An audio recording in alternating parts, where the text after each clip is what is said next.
baseball as we greet you from the Steel City, Pittsburgh, Pennsylvania, as the fans file in, ditching work maybe, for game number 2 of a very short 2-game series between the Sox and the homestanding Pirates. Thanks for joining us once again. Jason Benetti, Steve Stone along with you, and the Sox had a rough go of it yesterday. However, Jose Abreu once again is the steady hand in the middle of the order. As the weather is starting to heat up, so is Jose. And yesterday he had an unusual day because he still hit the baseball, which is something he's been doing lately. However, he had kind of an awkward day. This is a good pick. Comes away a little gimpy, but he was all right. He showed you just how right he was with hitting a double high off the wall in center field and then an awkward slide. It was a late slide at second. Fortunately, he didn't jam that lead ankle. But again, he's okay. But with 4 multi-hit games in the last 6 and Jose doing just about everything, he follows a familiar pattern. When the weather is cold, so is he. When the weather is warm, he starts to swing the bat. Tell us about our pitchers this afternoon. We got a good matchup. We got a young right-hander on the mound for Pittsburgh. We got a veteran left-hander on the mound for our boys. And it's Santiago and Taillon. There you see this year, Hector has been out of the bullpen, but also this is his 3rd start. You see the record, you see the ERA, it's up there. And for Taillon, he has a chance to be magnificent. 2-1, his ERA below 4. You see this is his 5th start. Last time out, he had some finger issues.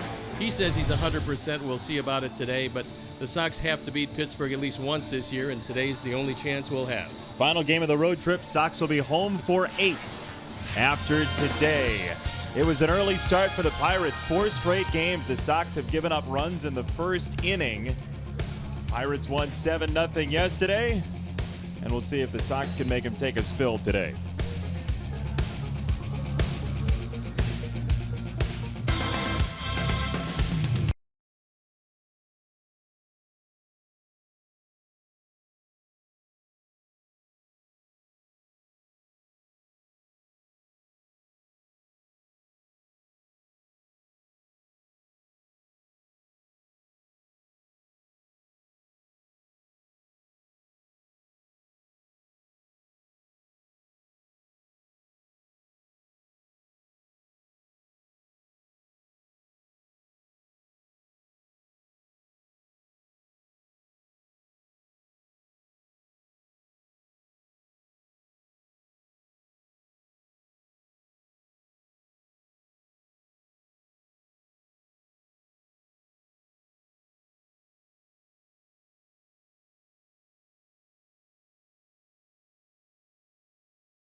NBC Sports Chicago is brought to you in part by Toyota. Tested, trusted, Toyota. Toyota, let's go places. Blue Cross and Blue Shield of Illinois. Through it all. By Lexus, who encourages you to experience amazing.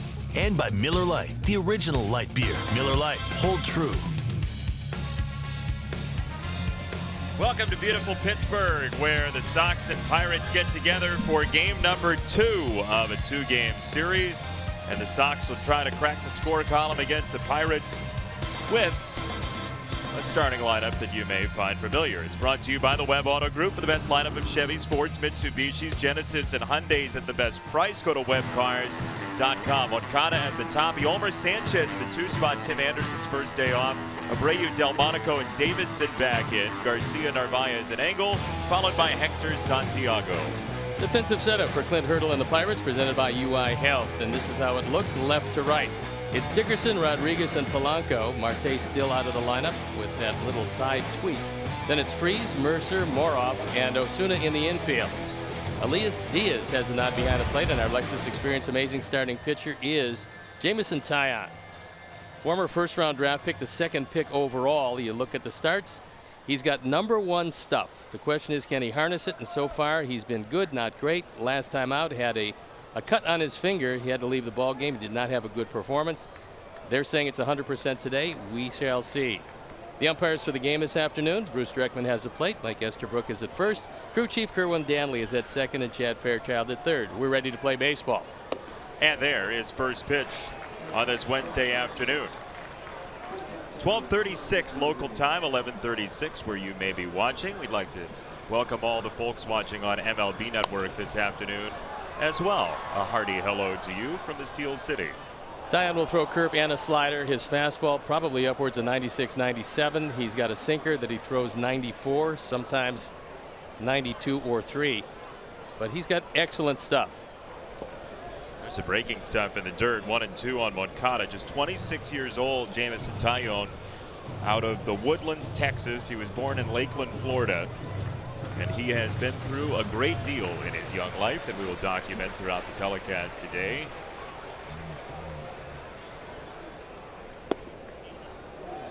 And you see, well, look at the breaking stuff.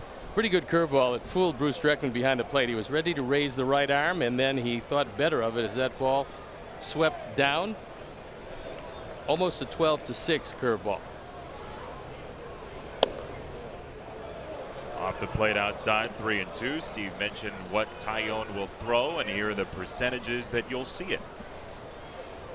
Pretty much a fastball pitcher, as you can see. The changeup almost inconsequential. In fact, one of the things that Ray Searage, the pitching coach, is trying to get him to do is have a little more disparity between his pitches, because right now he is very much a power pitcher, as you would expect from a guy drafted 2nd in the draft.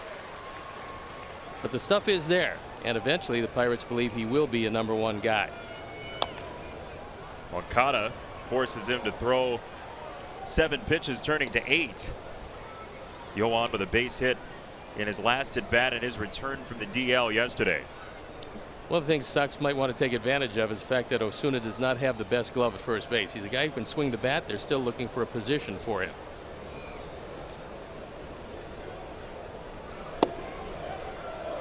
Little bit low, ball 4. Moncada draws walk number 18 of his season.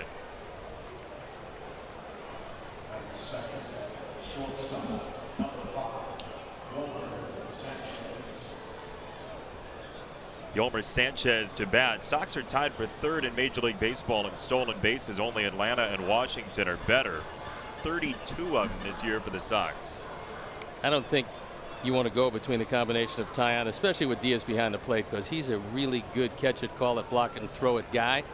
And Yoan just coming off the DL with a hamstring issue. You don't want to see it pull apart here in Pittsburgh.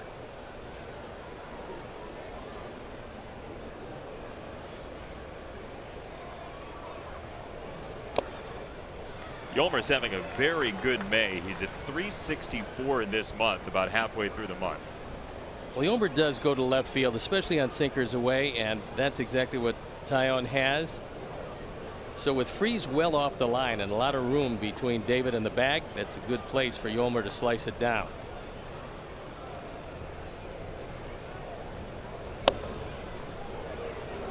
Taillon working a little bit more deliberately with a runner on. As the forecast here today suggests that this game may sneak in before the weather starts to thunder through here in Pittsburgh. We'd certainly love to see that.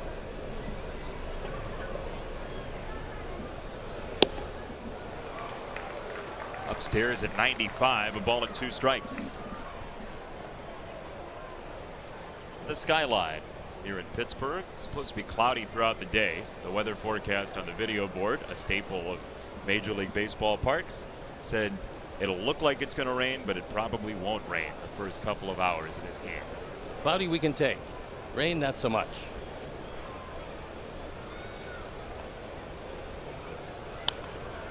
Good news is we have, if there is a weather issue, we have the best and the brightest of weather in Pittsburgh here in the stadium. It is weather day at PNC Park. So if you need to know anything about a trough or a cold front, just go down to the concourse and ask.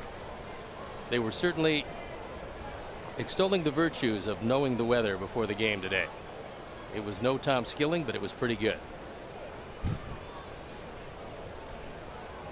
We both are National Weather Service certified. There's no doubt about it. Or certifiable. Meteorology is my life.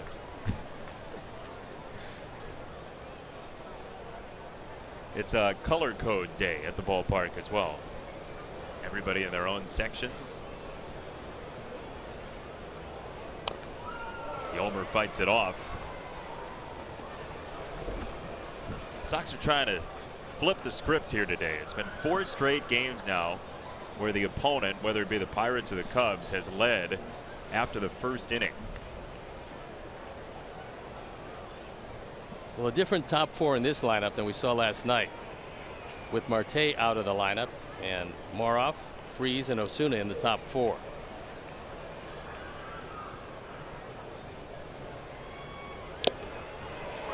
Strike 3, a walk and a punch out. Jameson Taillon, who you mentioned, Steve, left that last start after 3 innings with a cut on his finger that he's just trying to heal in any way, shape, or form. And there you see a look at it. It's his middle finger. I mean, what can you do if you're a pitcher? Put new skin on, and that's about it. There isn't much you can do. They'll try to toughen up the skin around the cut, and new skin's a good way to do it. But if you put too much on, you lose the feeling, and that's not anything a pitcher wants.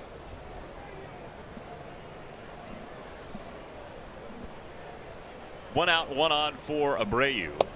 Jameson Taillon suggested another possible way that he could toughen up that skin, going back in the history books. Moises Alou has done it.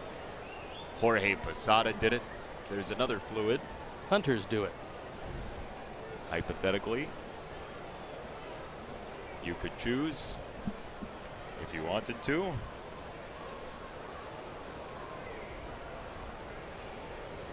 If you were being drug tested as well, you might do 2 for the price of 1 with said fluid.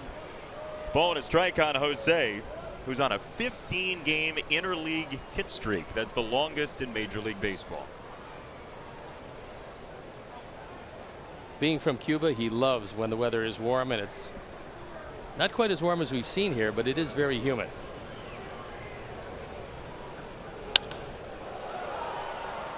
To left field, and Dickerson.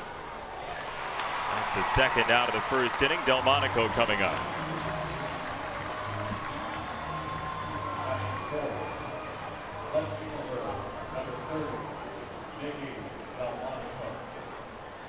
Nicky in just his second major league season. He joined the team late in 2017.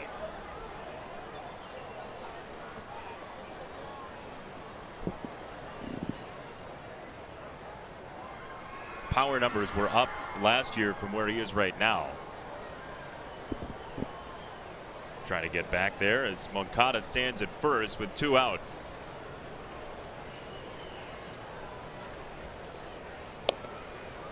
There's a very good chance if Yohan Moncada was entirely healthy, you would think that he would have gone at this point, because Taillon has a long, slow delivery to the plate. We know Diaz can really throw.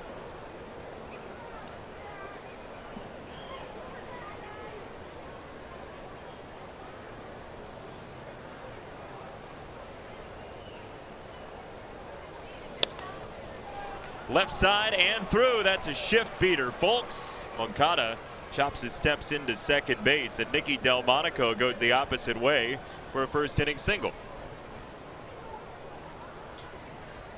Sometimes the shift works and sometimes not so much. And this time, straightaway shortstop. But with the shift, nobody home on the left side, base hit. You know, there's a lot of talk about modifying the shift, forcing two guys on each side of the infield and second base. And the best way to beat the shift is to put the ball where they're not. And that will remain the case. As Matt Davidson, who's had a very productive season, stands in.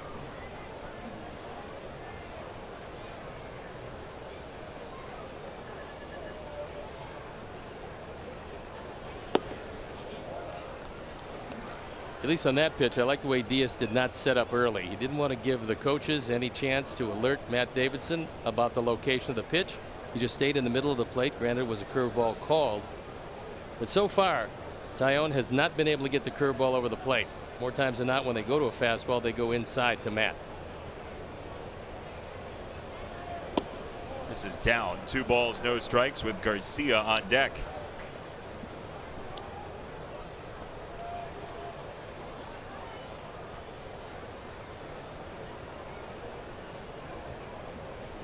Taillon, who came up in 2016, had his first full major league season interrupted last year.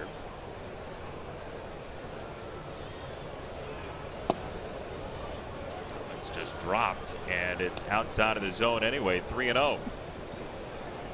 You would think Matt would have the 3-0 green light if anything is close. You got Leury in the on deck circle, but Matt is a prolific home run hitter. You might as well give an opportunity. He's got good power to right center field. That is the wind tunnel here in Pittsburgh. It flies out to right center. 3 balls, no strikes. That's up, and Davidson shuttles it to right center. For out number 3, Rodriguez makes the catch, and out to the mound comes Hector Santiago.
Off at the top of the card, then Polanco, David Freese at third, then Osuna across the diamond, Dickerson and Diaz, Sean Rodriguez in center for Marte, Jordy Mercer, Jamison Taillon.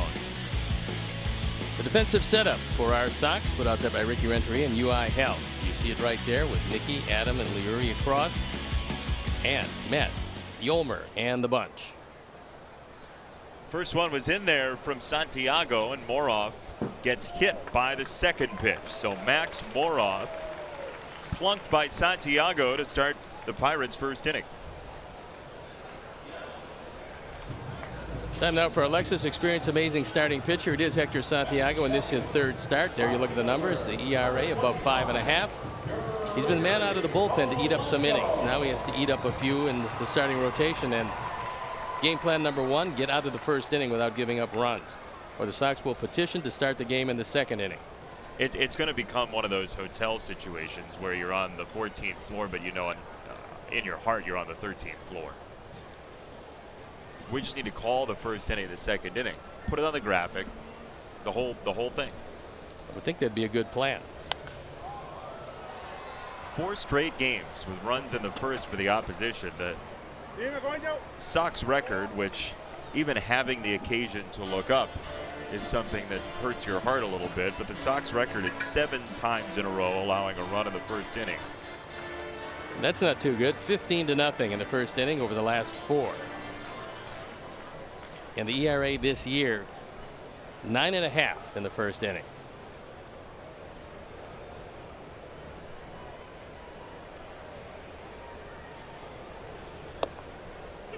There's a strike to Polanco, who has been neutralized for the most part this year against left-handed pitching. He's been much better against right-handers. So he was thinking about bunting because Davidson was back at third, and now he retreats to his normal depth.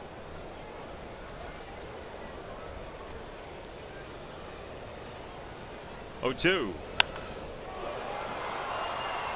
In the air, right center field. Angle for out number 1.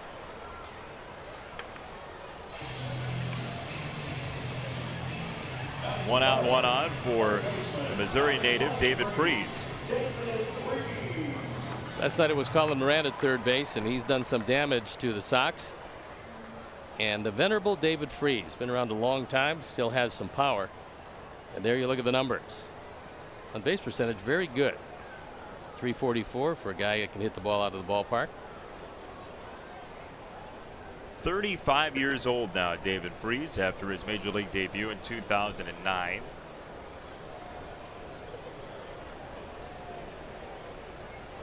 He is a career 300 hitter exactly against left-handed pitching. Look what it's done for the career of Brandon Guyer, torching left-handers as he did again in last night's Cleveland game. Freese, same type of hitter. Not quite as productive at this stage in his career against the lefties, but still pretty good. With this being a National League roster construction, there are a lot of options for Clint Hurdle platoon-wise, and he is without Francisco Cervelli and Starling Marte in this game, both leaving with injuries last night. Marte is still to be determined how long he's going to be out, but Cervelli before the game said he was just fine, and it's just day game after night game. So if he had to today, he certainly could play.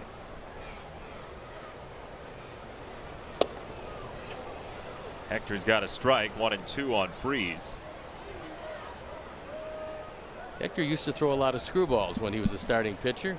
First time around with our Sox and later with the Angels. Now he's gone to the changeup mostly. He will throw the occasional screwball, but it's not a big part of his repertoire.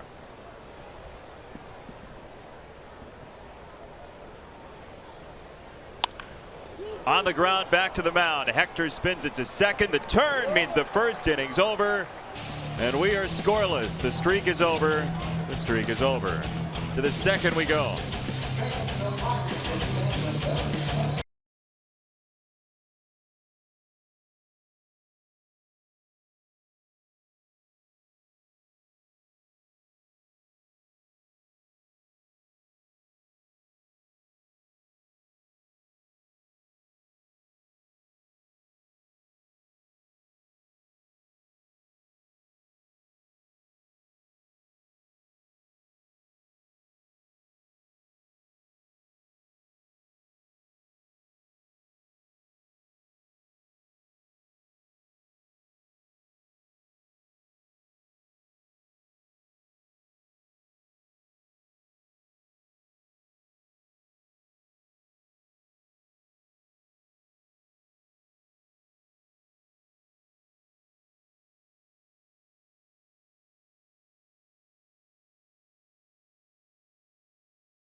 game.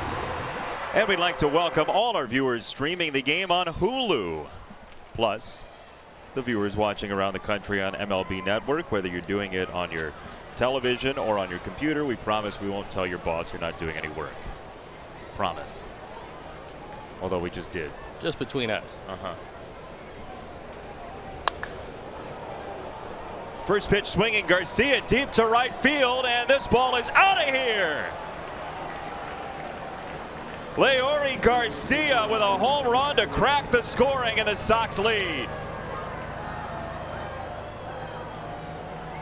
First ball fastball, and the only thing that Polanco and Rodriguez could do is look up. We told you that is the liveliest part of the ballpark, and our forward home run replay will show you a good spot for it. Left-handers love the ball down. That ball was down and in, and Leury took it out. So the Sox break on top. That's home run number 2. Run batted in number 11. And a nice way to start off the second inning. That was a laser from Garcia. And the first lead in the series for the Sox brings up Omar. Very happy Leury. And Omar loves to use left center field. With that in mind, Dickerson not overly deep in left.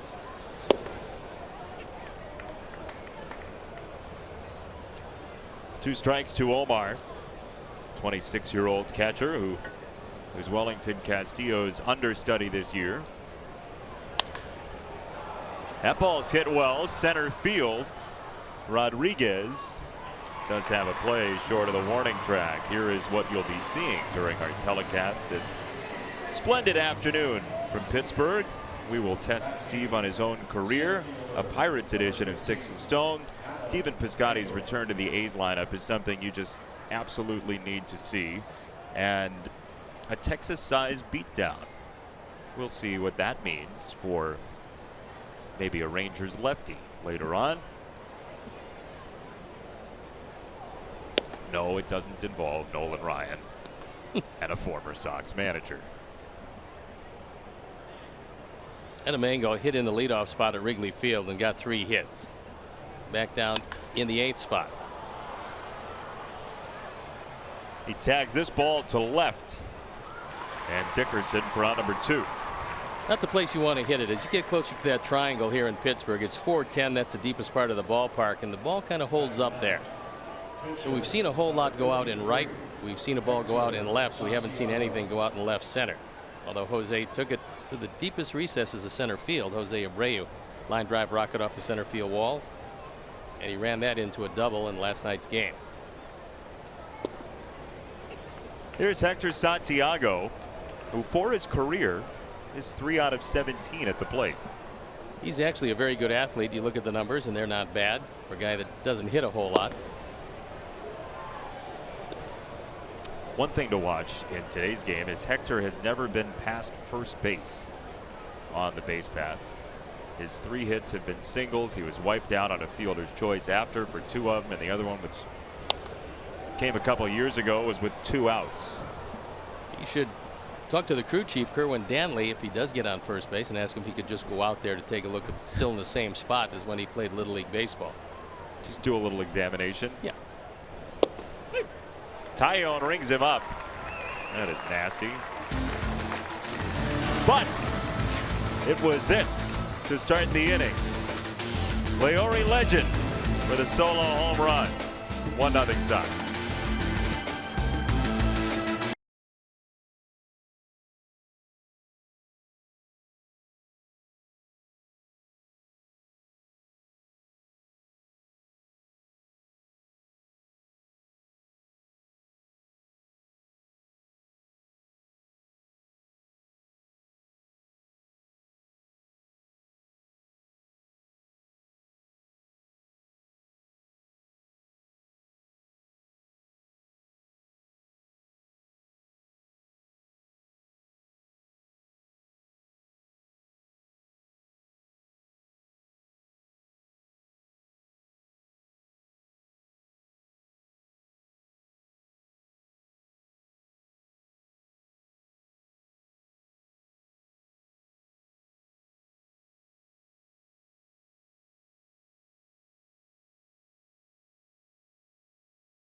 Card debit card only available through local Wintrust Community Bank. Go to wintrust.com/Sox to learn more. Wintrust Community Bank, member FDIC.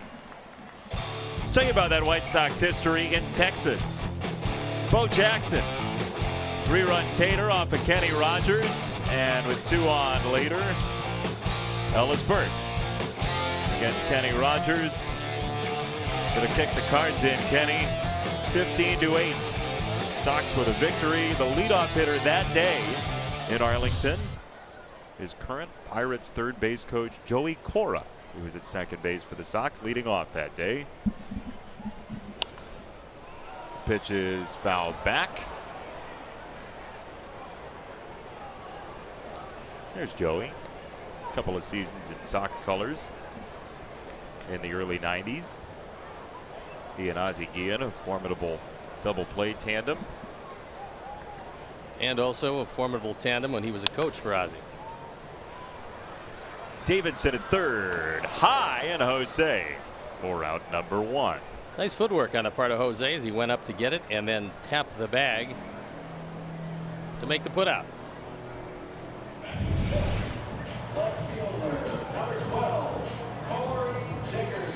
Throw way up there, and Jose comes down. Osuna is out. This one almost airmailed him.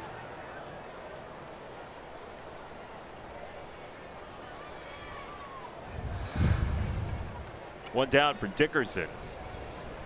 When Jose's career is over, there's going to be a montage of him backpedaling past first base into foul territory. That is a signature move of his.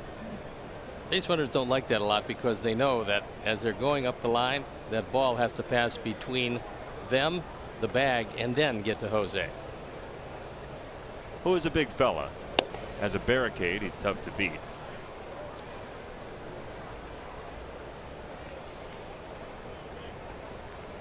Dickerson's been hitting it very well. Last night he had a hit and a line out to go with his night.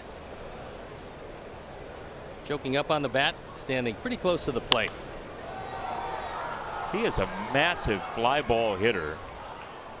26% of his balls in play are ground balls.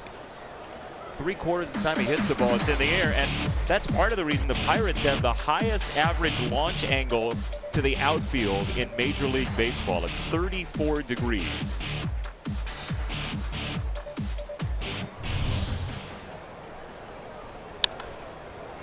And that one is pushed through the left side on one bounce to shortstop.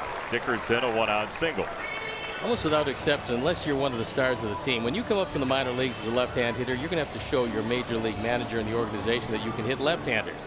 So it's a battle, especially when you're a young left-hand hitter. They have a tendency to want to platoon you early to try to ease you into the lineup to get the matchups they want.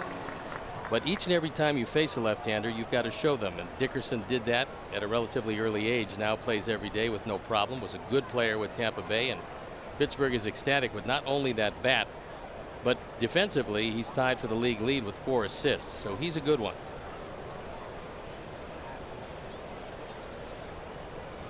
You never know how the All-Star ballot's going to shake out and who gets there because of reputation or whatever it might be. But early this season, you have to imagine there's going to be significant consideration for Dickerson, who right now is being eclipsed by Abreu in that shot.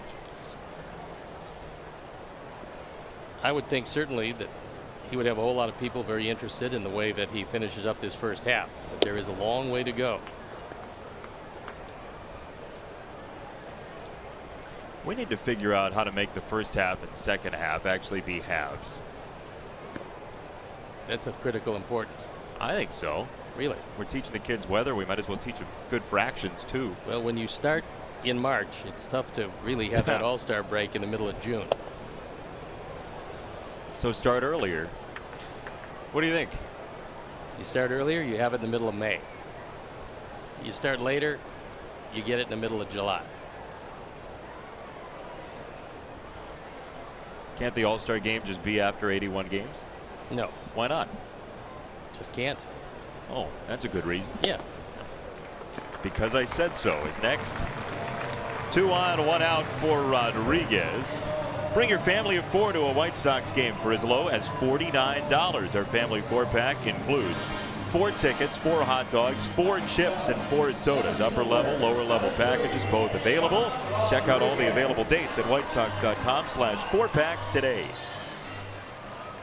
Rodriguez came on last night and tripled in a run in his first at bat, subbing for Starling Marte. And what a good all-purpose player he is, despite that average at 167.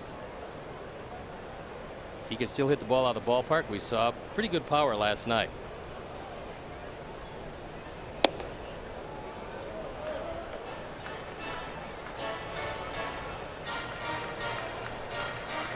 Well, the question for the Pirates is, if Marte is out for a long time, do they decide to dip into AAA and go after one of their top prospects, Austin Meadows, who's with the Indianapolis club right now? Clint Hurdle has said he does not want to move Gregory Polanco to center field if indeed Marte goes on the DL.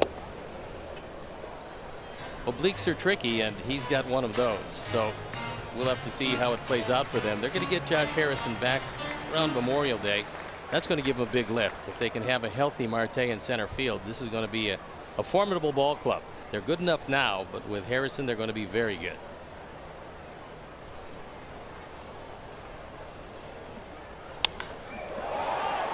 Ripped to left field and past the dive of Delmonico. Dickerson's on his way home. Diaz waved around by Joey Cora as well. The throw is into third and late. It's a triple for Rodriguez. Back-to-back game with triples for Rodriguez. And we'll take another look at it. He crushes this one.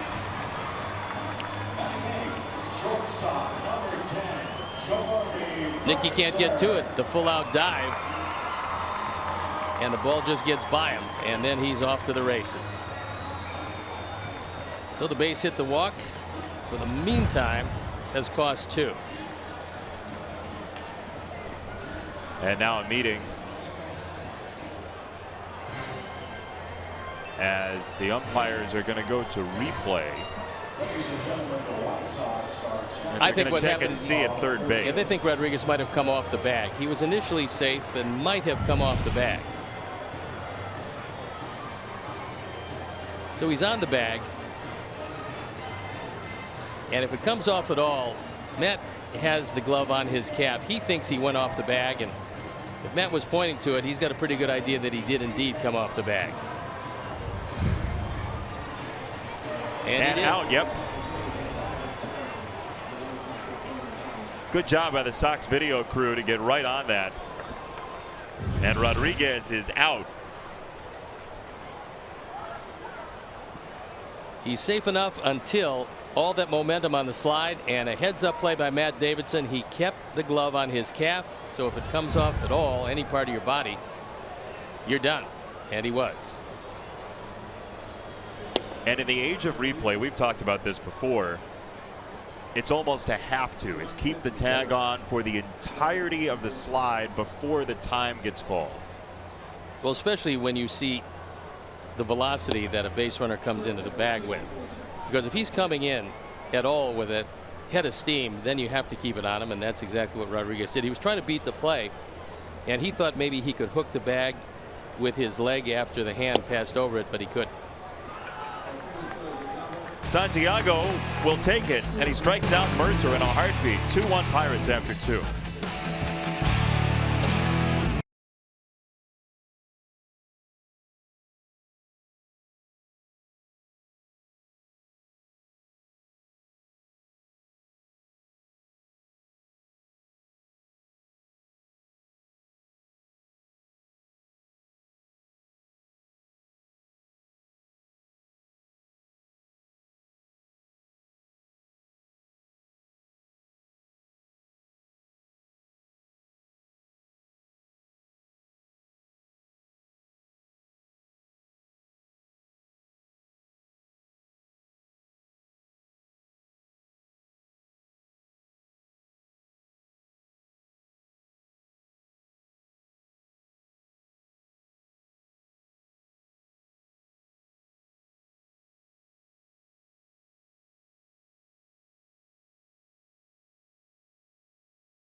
fan of the game, someone who's with the team through thick and thin and never misses a game.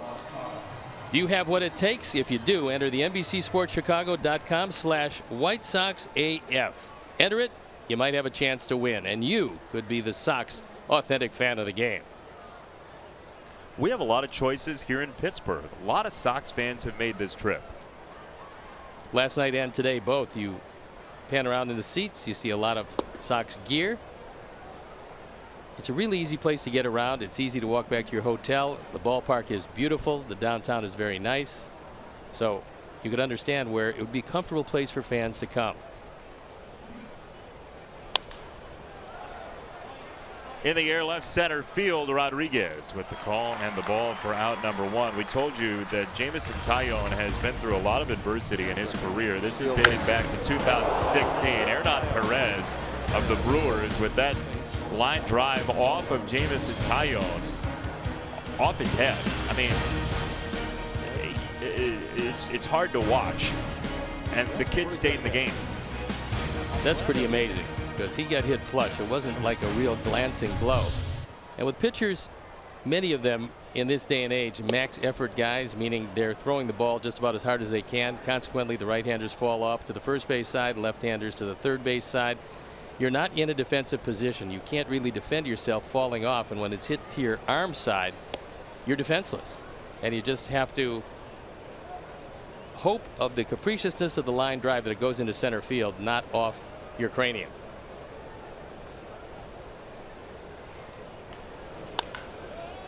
On the ground at first base, and Osuna for out number 2. And if that wasn't bad enough, that was his first major league season. He had come off the AAA roster to come up to the majors, and then last year he ends up getting diagnosed with testicular cancer, has to go through surgery, ends up with a 4.44 ERA, and he's not made excuses about last season, but you could pardon him if he decided to make some excuses about last season. Well, that's why the Pirates know he's got #1 pitcher stuff. He eventually should be the staff ace. Just a question of putting it all together. Hasn't had a full season yet. But when he does, that stuff is good enough. If he gets a curveball over the plate, nobody hits it. Now, we've seen him get one over, and unfortunately for Hector, it was to him. So you wasted the best curveball on a pitcher. However, that bodes well for him, the fact that he's got the feel for it, and that time he missed by plenty.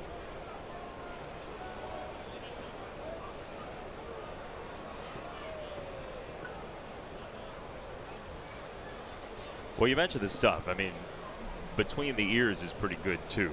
And not only does he have the arm talent, but the ability to hang out on the mound no matter what's going on in his life. He's ahead of Abreu, 1 ball, 2 strikes. Well, he's a very aggressive pitcher, and against right-handers, even more aggressive. This year, he's thrown 2 strikes in the first 3 pitches to over 80% of the right-hand hitters, which means that he's very comfortable facing the righties. He goes right at him. That's the highest percentage among major league pitchers with at least 20 innings. The league average is 62.5. Hard hit to first. Osuna takes care of his counterpart, and Taillon has retired 6 in a row in response to the Garcia home run.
Bottom 3 in Pittsburgh. Thanks for joining us over lunch or even breakfast on the West Coast. He's Steve Stone. I'm Jason Benetti. Our entire crew as Jamison Taillon, the pitcher for Pittsburgh, takes ball 1. This is an early one, but a nice time for it. And hopefully with the rains coming in, this one will be done long before that happens, because Sox do go home. And it's an extended homestand. 4 against Texas, 4 against Baltimore. Kicking it off at 7:10 tomorrow night. Hawk Solo bobblehead doll over the weekend, among other promotions for the Rangers and Orioles coming to town. Get to see Manny Machado and his red hot bat when the Orioles do come to town for 4. The Orioles have a decision to make, just exactly what they want to do with Machado. Odds are overwhelming they will move him.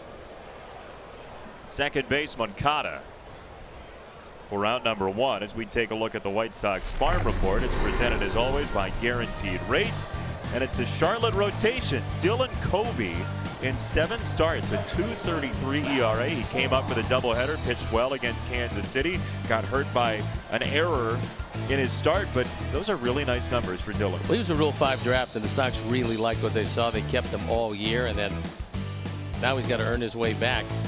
And the way he's throwing the baseball, it shouldn't be all that long.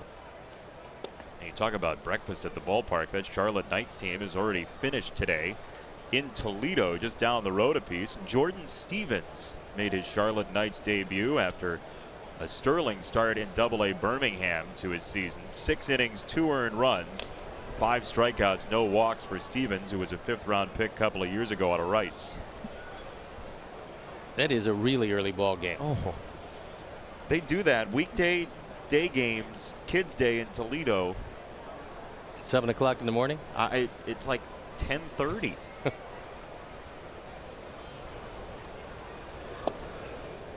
I'm showing my International League wear and tear. I think you could probably hear the pain in my voice. 7 o'clock start the night before, and then 10:30 in the morning is not pleasant.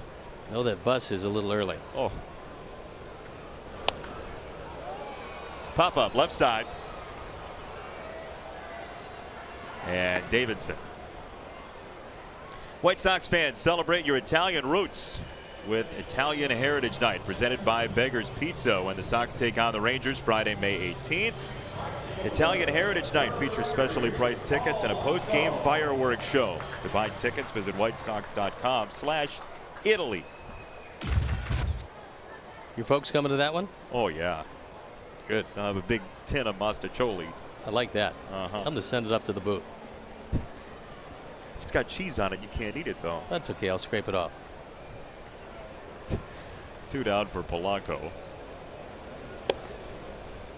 Mentioned earlier, Polanco has struggled batting average wise, OPS wise, compared to against right-handed pitching versus lefties, as Santiago makes the catch, and there is out number 3. 1-2-3 inning for Hector to match Taillon. 2-1 Pirates.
Sox are presented by Guaranteed Rate, your home team throughout the season and the official mortgage provider of the Chicago White Sox. Get started today at rate.com.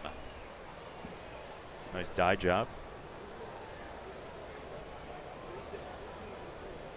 Sox jerseys everywhere in this park the last 2 days. Love that 1917 jersey. It's really a good looking jersey.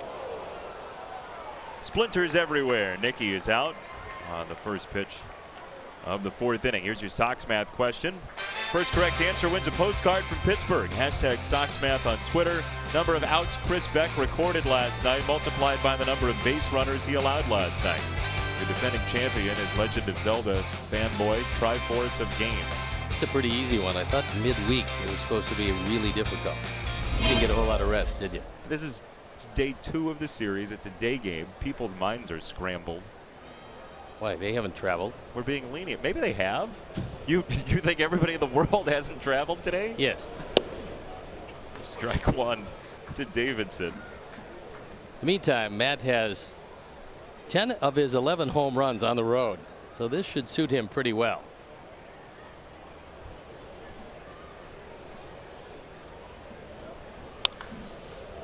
Yanked foul left side. That one right off the tarp, right into the fandom.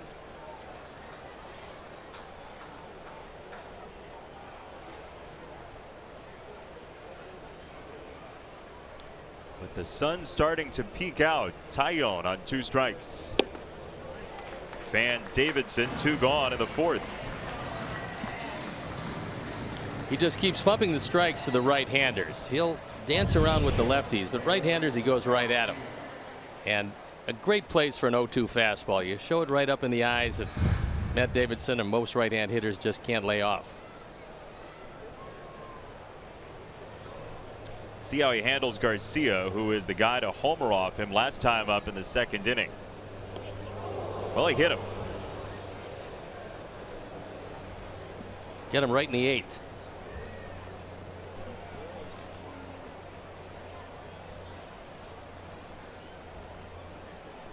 Anything above the belt really hurts. And that one's going to sting for a while as Hermy comes out.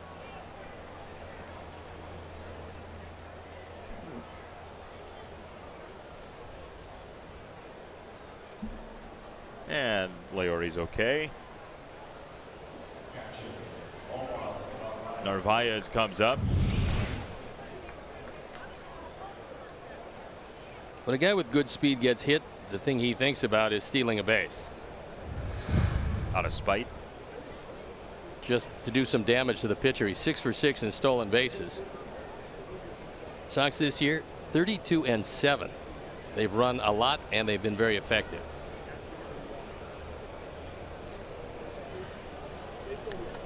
His last stolen base was 11 days ago, so he's due. He's been great this year. Garcia is 6 for 6 in bags.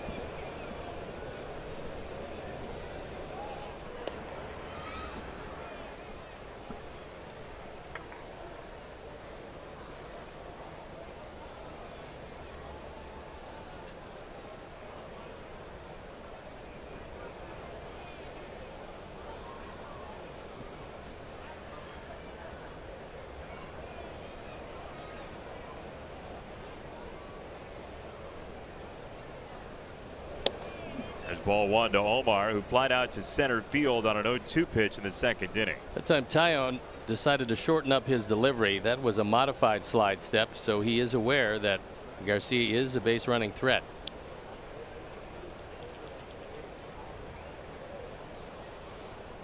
Even about a half step bigger lead at first base.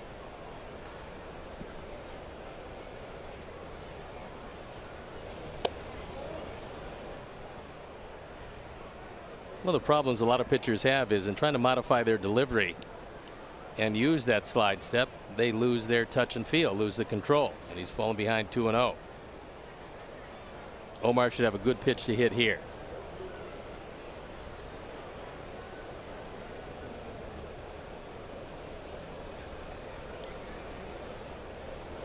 By the way, if you were wondering, as Garcia gets back to first, if you were wondering if there was anything untoward about the home run that Garcia hit that would require he get hit by a pitch, we've looked at the homer, and Leori was quick out of the box. He wasn't showing him up. There was no intent there, it seemed like.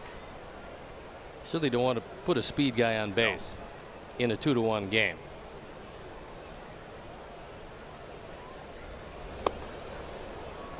There it is. Worried about the base runner shortening up his delivery cost you a walk. And now we'll leave it up to Adam Engel, who hit the ball very well first time up. Center fielder, Adam Engel. So Mark Grant, who stopped in the booth, fine analyst from the San Diego Padres. Came up with the same organization I did, the San Francisco Giants. When Mark came up, he set all kinds of records for strikeouts in their minor leagues. He could really throw it hard. Now, a very funny man residing in the Padres booth. Was he not a funny man back then? Trying to establish himself, not too funny. No? Very funny now, though. I see.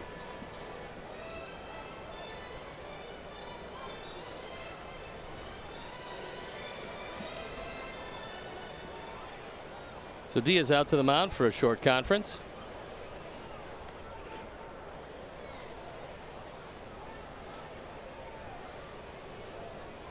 And Adam Engel, the opposition for Taillon. Normally the best arm in the outfield is not playing today, and that's Marte, who inhabits center field. Rest of the arms adequate, not overwhelming.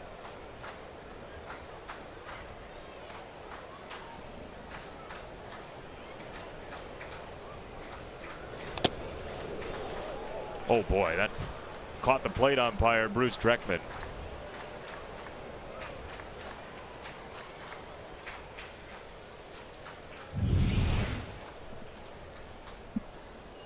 Oh, right in the chest protector. Doesn't really feel all that good, regardless of the protection you have. that hit so hard that the neck protector on his mask came off.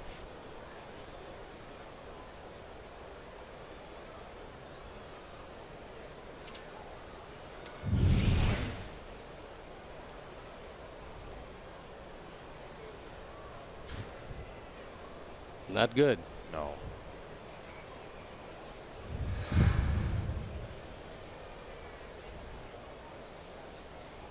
Well, the only joyous news here is that the work is all being done on the equipment and not the person. That was a good shot.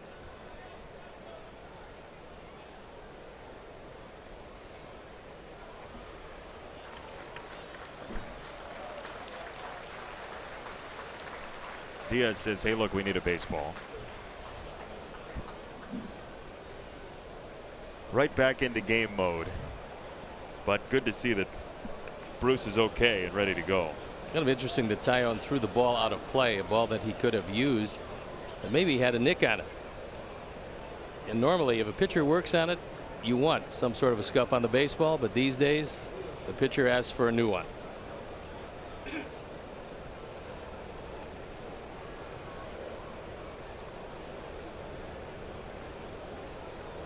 Ball and a strike. 94 low, 1-2.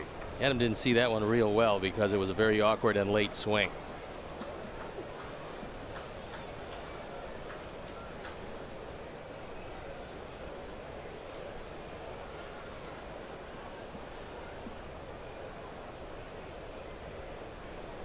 One, two. Check swing on a ball in the dirt, and he did not go. Taillon is a big man. He's 6'4", 6'5", somewhere in that neighborhood. 240. And just a great arm. Only guy picked ahead of him was Bryce Harper. That's how good. Turned out to be a nice pick for the Nationals, I think. Uh-huh. Yeah. Yeah. That worked out well. Saw yesterday Bryce Harper had seen the fewest strikes in Major League Baseball. I don't blame the pitchers. I wouldn't throw him too many strikes either. Throw him any strikes. 2 on, 2 out. Pitcher's spot next. What's your pitch selection here? If he was locating his curveball, I would say go to that, but I think he's going to see a fastball. He threw the last one by him. So breaking ball in the dirt. It's strike 3 with 2 out. Diaz has to throw to first, and the inning comes to an end. We'll hear from Ricky Renteria. One thing with the skipper after this.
Ricky, what was different about Chris Beck yesterday? Actually threw a lot of strikes. You know, his fastball, his split, and his slider were working really, really well. I thought he was just pitching with a lot of confidence. I mean, he's got good stuff. And, you know, when he keeps the ball down in the zone, is able to throw a split effectively, he ends up having pretty solid outings. And for us, that was a big pick-me-up, I thought, in terms of him being able to eat up innings and you know, keep them where they were at, keep them at bay. Gave us an opportunity, hopefully, to be able to try to turn it back around. But I thought he was just commanding the zone a little bit better. And you know, there were some balls. He had a couple of balls that were hit pretty good. But all in all, I thought he went after the hitters as well as he could. Steve, last night you said it might have been his best outing as a Sox pitcher. There's no doubt that he had everything going for him. He was locating his fastball. Slider was good. And as Ricky said, the split was good enough because he was getting ahead of everybody. You know, the best split is out of the strike zone. We saw the tie-on curveball last time. Good curveball out of the zone. And Chris Beck was just magnificent, 3 2/3. Probably will be off a couple of days before being asked again, but it really showed up very well last night. It showed the ability he has. He can just harness his control. He's a wizard with that gum, too. Can do anything with it. Around the world, walk the dog. Sure that's not silly putty? It was in his mouth. I hope not. In left field, Nicky chases it down for out number 1. Very few sticky situations last night for Chris Beck. 3 2/3, 1 base runner. There you see the slider and produced a little tapper back to him. Fastball was good, was overwhelming at times. And he beat a whole lot of hitters last night. But the big thing for him is he kept it in the zone. When he does stay ahead of hitters, then you can use the split as a wipeout or his slider. Bat one way, ball the other way. And neither will meet again. Osuna's pretty strong. He is a good hitter. And the Pirates would love to find one place where he can play. They have not located that place yet, but he can swing it, and so he's got a spot on the roster. He's one of those guys that you look at the numbers in AAA and you say, well, he's way too good for that level, the way he was playing with Indianapolis, and then it's a matter of how does it translate here to the majors. Moncada on the outfield grass gets it away for out number 2. And Hector is sailing right along, throwing the ball very well. Giving up just 2 hits, the single to Dickerson, the double to Rodriguez. Sandwich around a walk to Diaz, and that produced the 2 runs. Beautiful skyline here in Pittsburgh. Sun playing peekaboo with the clouds. Now it's starting to cloud up a bit, and hopefully the rain will hold off. We're being told that it will. Both pitchers throwing strikes for the most part. And you shudder to think if Tyone can get that curveball over consistently. He hasn't been able to. He's gotten 1 called third. That was against Santiago. Most of the curves have been low and out of the zone. But you can't identify the spin because he rotates it so quickly that hitters are swinging at what they think is a fastball, and then it disappears.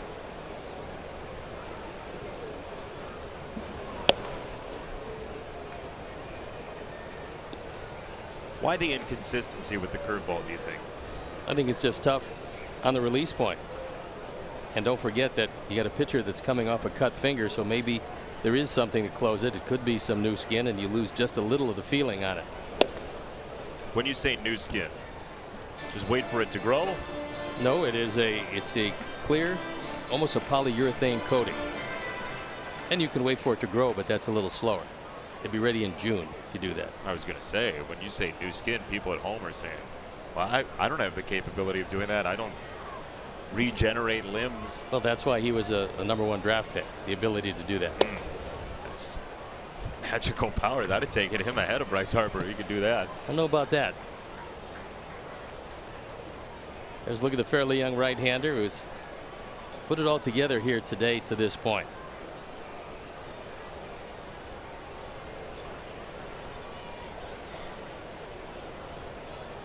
(3-1). That's ball 4. It's a 2-out walk to Dickerson. And here's your Sox math answer for today. Jay Rhesus is your winner. 11 outs last night for Beck, 3 2/3 times 1 base runner. The answer is 11. Jay Rhesus wins a postcard from Pittsburgh. Brought to you by our producer, Keon Dolachahi. Keon went and got a couple of postcards, and we'll send them to you. Joe, Chris Beck doesn't need a postcard. He's got gum to occupy his time.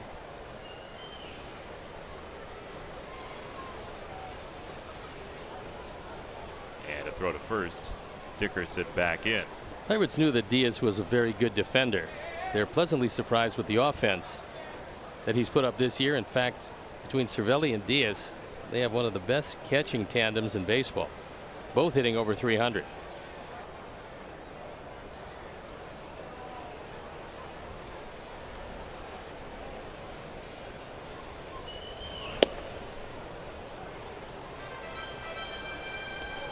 This is the fun of interleague play, though. You don't get to watch a whole lot of Pirates games over the course of the season if you're watching the Sox. Then you see somebody like Diaz, who has outstanding numbers, Cervelli, who's having a career year as well. And you get to learn about some of the talent on the other side of town.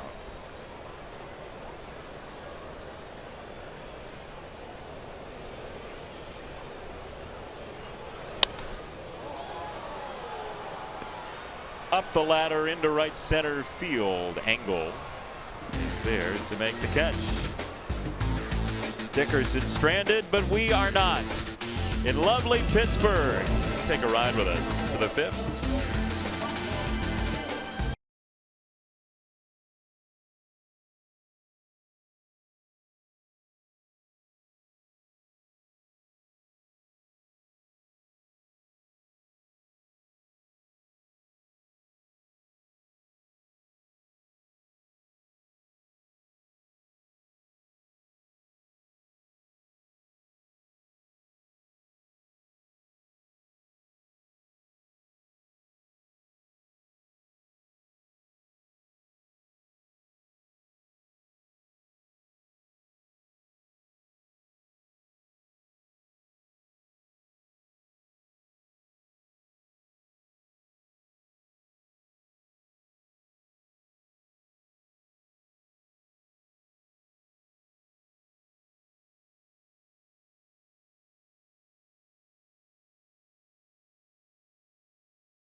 And it's the best ERAs at home this season. The Astros are number 1. Frankly, you could play the Astros in Narnia, and they would give up only 2 runs.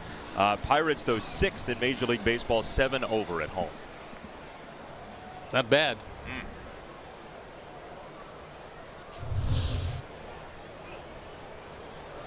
Let's look at Ray Searage. He is on the right with the goatee and mustache. He's a good one. And Ray's trademark probably is adding or trying to add a pitch to all of his pitchers. If they don't have, let's say, a cutter, he'll say experiment with it in the bullpen. Or they don't have a changeup, he'll give him a new grip and try to teach him that. So he's always trying to add to what the pitcher has and try to work within their capabilities, which is the way really to do it. Because a one-size-fits-all pitching coach or a hitting coach doesn't work very well, because each guy has their idiosyncrasies, each guy has their strengths and weaknesses, and Ray's a pretty good one. They really like him here. Well, speaking of adding pitches, James Shields was messing around before that start at Wrigley Field that he had the other day. James scheduled to start tomorrow against Cole Hamels of the Rangers. James was messing around before the game and decided, you know what, I'm going to add a splitter. So according to James, he threw just below 10 splitters in that game against the Cubs, and he'd never done it before. So sometimes you're just tinkering, and he said he threw one, and Wellington Castillo kind of looked to the mound and he said, what was that? And James kind of shrugged his shoulders and threw it again. There's no reason at this point of his career not to experiment. That's what side sessions are for. Go down there, you see if you're comfortable, and then break it out. Foul territory, right field, Polanco. Grab your friends and head to the park for Bleachers and Brews. Get a bleacher ticket and 2 domestic beers for just $22 to select upcoming games. You must be 21 and over with a valid ID.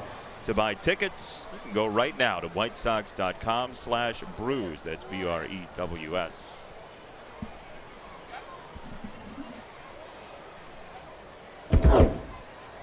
Here's Yohan Moncada, who's been on base in 13 of his last 14 games, certainly with the injury in between, but the last 14 he's played in, he's been on base at least once, including the walk in the first today.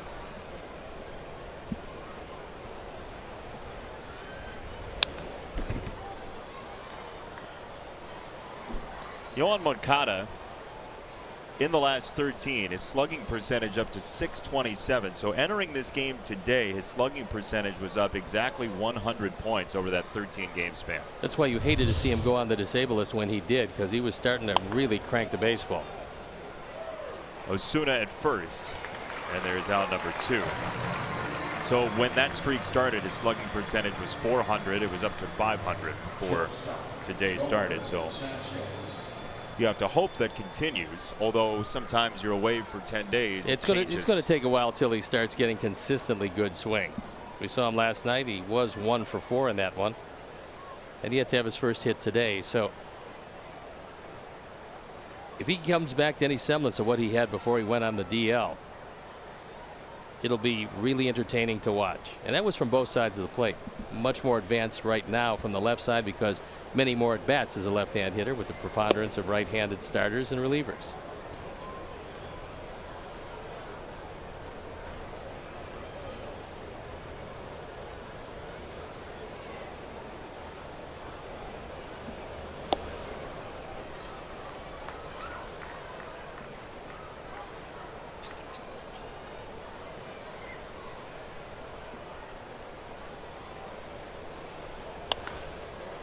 Yolmer to right field.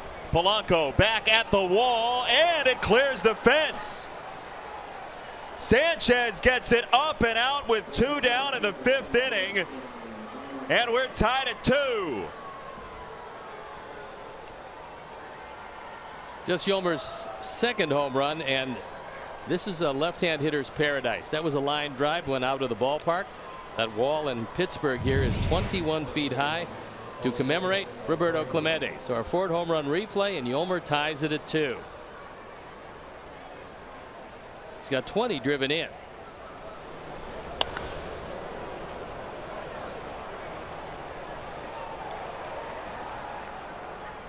So 2 solo shots for the Sox in the game. We're tied at 2. And Abreu with a pop foul. Toyota's now given up 6 home runs. That's in just under 45 innings of work.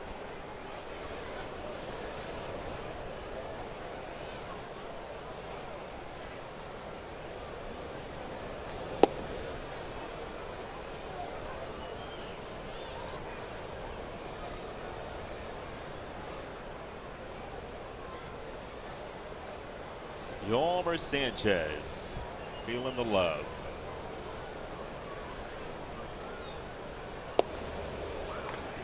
One and 2 on Abreu. That was one of the few curveballs that he's gotten in the strike zone, and that was a good one.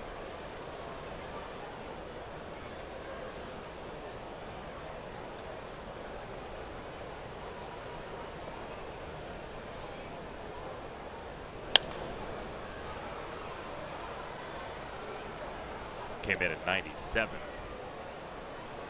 That's about where he's going to top out at. That's his 4-seamer. He does throw 93, 94 mile-an-hour 2-seam fastballs, which he uses as his sinker. He's just a power pitcher with a very good curveball, and we're going to see it here. There it is to strike out Abreu, but Yolmer Sanchez interrupting the Pirates' afternoon. Just trying to read, and then a whack. Hey, lady, pay attention. Yolmer's here.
Chuck, we told you to stop gargling with your rock collection. He's scuffling. Chuck, what's wrong? You finally got a couple of warm days, and look what happened to you. You're deteriorating. Well, it was nice knowing healthy Chuck. Hector Santiago back even after the home run from Sanchez. And Rodriguez takes inside. You see the aftermath of his double, nearly triple. He was thrown out at third, slid over the bag. Davidson kept the tag on, and off he went. He's back in the 2nd inning. Hitting off the bench is a very difficult thing, and Rodriguez does it pretty well, although the average is not where he would like. But he's shown some power, at least in this series. Double and a triple in his 2 games so far. Turned on that ball pretty well. Whenever you can find a guy that can play the infield and still play center field for you, you consider him a very valuable man, especially in the National League, where you're apt to go with 13 pitchers on occasion giving you 3 moves off the bench. They got 4 moves off the bench for Clint Hurdle these days. Angle in center. Squeezes out number 1.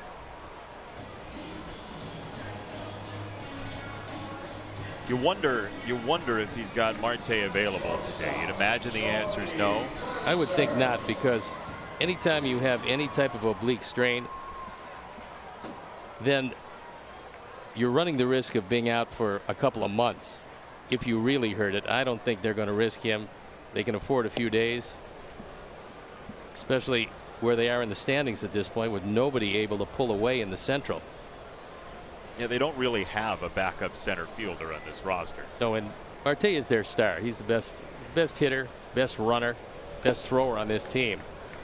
And so you're not going to risk him, especially with a short turnaround. You're going to let that heal as well as you possibly can and give him some batting practice in between to see if he can let it go on the swing. Foul territory just left of home and Omar. Enter now for the chance to win 2 tickets to sit in the CIBC Fan Box Sunday, May 20th. Sox take on the Rangers 1:10 p.m. Visit whitesox.com/box sweeps to enter today. Looks like a pizza at the ballpark. Not a bad idea. There's just kind of too many things on it, and green things. Fresh mozzarella, though. This mozzarella is good, but the green things I think you can leave off. Well, you're a salad guy now. Yeah, but not on my pizza. I'm a Italian sausage and pepperoni guy on a pizza. Oh, Italian sausage.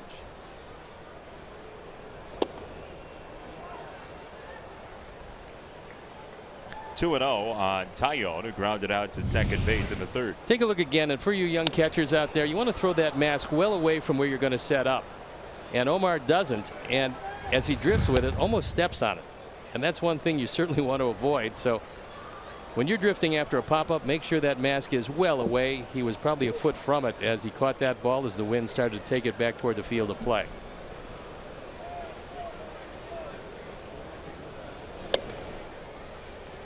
Well, that wasn't exactly what Hector had planned.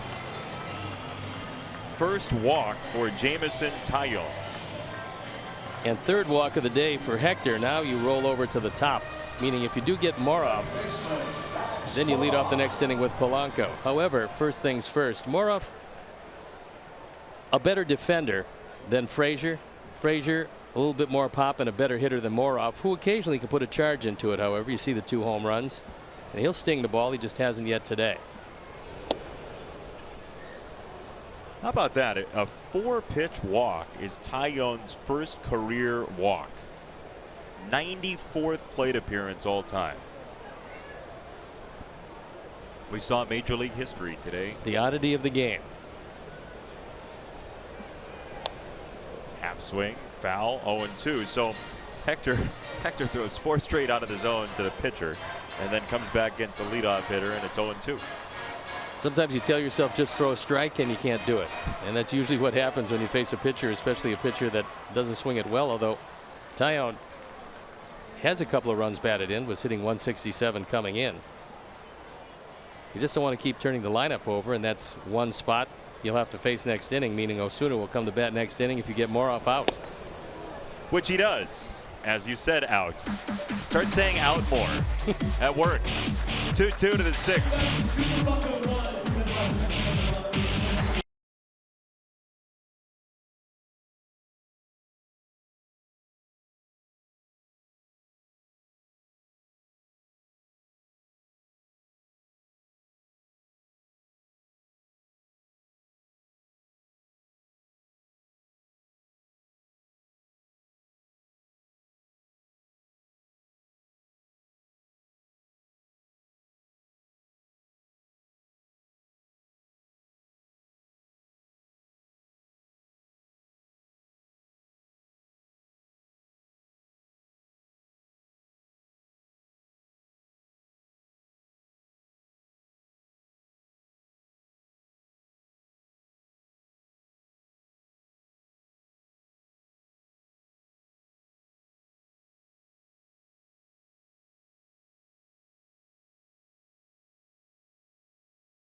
Money presented by Coors Light. Head over to Timothy O'Toole's in Libertyville at 5 to put your sports trivia knowledge to the test for a chance to win some take-home cash. And if you're going to take home anything, take home cash. Yeah. That's been Steve Stone's slogan for 70 years. For years, yes, indeed it has. It served me well. Those were your first words, I think. Take home cash. Well, I don't know. I'd have to check, but Where would you check? in the sky somewhere. Uh-huh. Big ballpark in the sky. Here's Nicky Delmonico. And ball number 1. Sox tied the game in the 5th on a Yolmer Sanchez solo homer. Both starting pitchers throwing very well. Tyone, a couple of solo home runs. And Hector, in just his 3rd start of the year, is throwing it exceptionally well. Giving him just 2 hits. Single to Dickerson, double to Rodriguez. Produced 2 runs along with a walk in the 2nd inning, and that's been it. It's a team that Hector hasn't seen very much in his career either. Just 5 total innings before this game. So he's doubled his output against the Pirates in terms of innings this afternoon before your very eyes.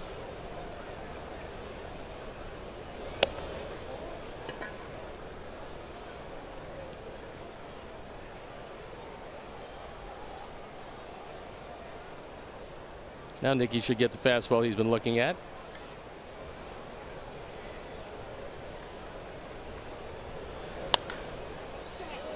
High pop up. Nicky's frustrated. Dickerson is there leaning to make the grab. Let's quiz Steve on his own career. It's a Pirates edition of Sticks and Stone. The question today is your first career win and shutout came against Pittsburgh. Who'd you get for the final out? Bob Robertson. You sure? Yes. Really? Yeah. Right-hand hitter, big swinger, and pretty sure I got him. Now, I could be wrong. I have been wrong. I got a 33% chance, but I'm sticking with Bob Robertson. Well, your confidence was sky high, so we hope you're right. We'll see. Remember that day, though. Parents were in the stands just 2 hours down the road in Cleveland. They drove up, and I shut them out 2-0, I believe. Might have been 5 hits, the last one being to Vic Davalillo, but I hardly remember back that far. Oh, yeah.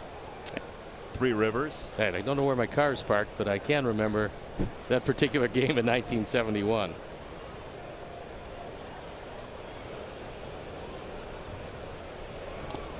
Baseball memories are funny. Baseball player memories specifically. I mean, the small details you guys remember. The memorable ones you do remember. I remember that hat. Still makes me nauseous. Let's see. Hat they wore in 1979. Pillbox cap on that We Are Family Pirate team that won the World Series. Actually, the Buccos not only ruined my life in '71 as they took us out of the playoffs and they went to the World Series. I was with San Francisco then, but at least I thought that was the worst of what they did. Yeah. They beat my ball club again in '79. But you love coming here. Hey, Great city. Honus Wagner. I thought that was Robert Wagner. I think we're going to see every pillbox hat in the crowd today. Oh, and There it is, 1971, 1979. Yikes. That's Steve Stone corner up there. Get me some Maylocks. Popped up first base side. Diaz waved off by Osuna for out number 2. So now that we're done taunting you visually, here's the answer to Sticks and Stone today. It is Bob Robertson. How about that? I was happy a right-hander came up because I believe it was a 2-0 game and I had a man on and Robertson couldn't hit my curveball with a canoe paddle. I do remember that. Anybody ever come up against you with a canoe paddle? No, but some guys, especially right-handers, not left-handers, but right-handers at times had some problems with the curve.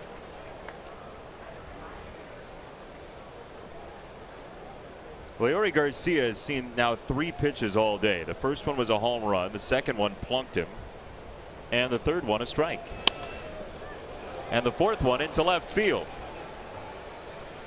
Dickerson goes to dig it out, and Garcia with an easy 2-out double. Sanchez home run came with 2 out, nobody on, and the double comes with 2 out and nobody on. Good chance to go ahead. Here he reaches out, slices it down the line in left field, frees well off the line, and that's the defense they've been using against every one of the left-handers.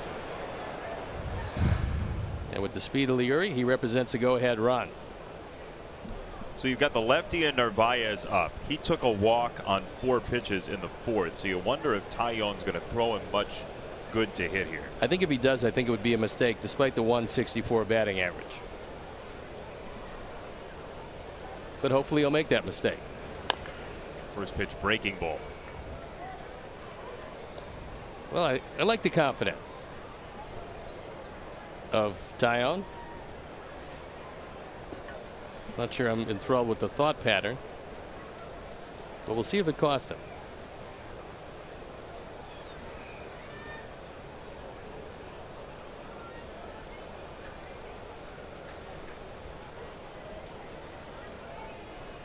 Oh, 1. Fastball strike, throw to second, not in time.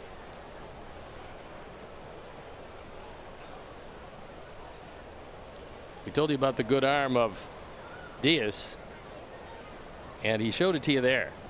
Very rarely will you see a guy on a pitch in the strike zone able to make that play, because usually it's 0-1 pitches in the strike zone are at least swung at.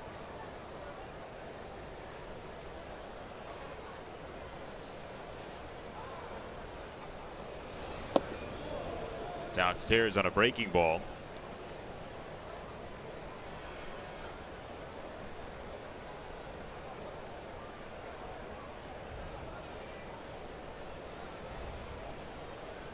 That second pitch was called a ball by Bruce Dreckman. So 2-1 on Narvaez.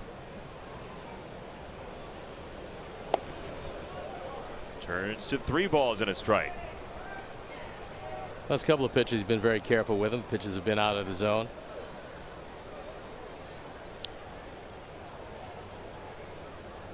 Boomer gets his fastball away here. That's the pitch he pokes into left field.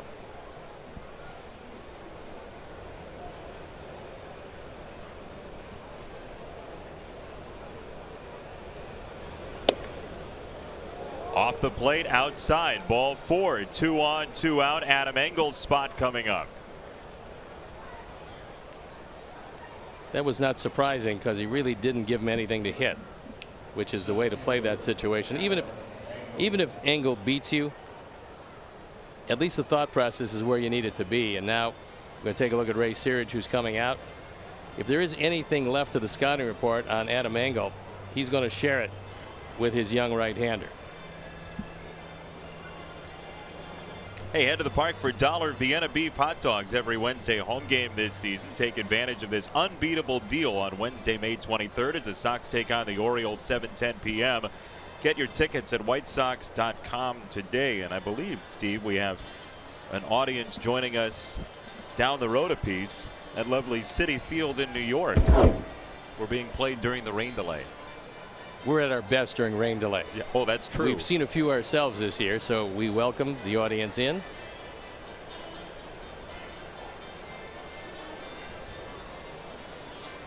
Taillon 5 2/3, 4 hits, 2 earned runs, both runs across on solo homers.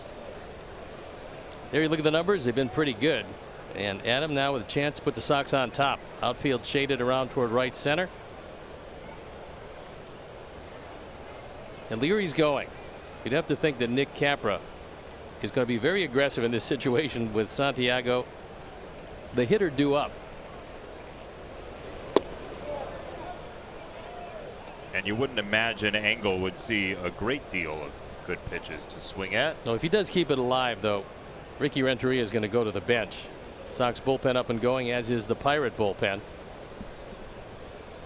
Pitch number 93 on the way from Taillon. Remember, he came out early last time with a cut on his finger, and he cannot get the ball over the plate. So now for Adam, he's going to get that fastball. He hit it pretty well in Wrigley Field. Let's see what he can do with this one. Yeah, he was 4 for 8 in that Cubs series. Some confidence increased seemingly from being in the 1 spot. 2-0 from Taillon. Fastball fouled away. Got his fastball, but he didn't like the spot. That was on the outside corner at 95, so he was able to get just a little piece of it.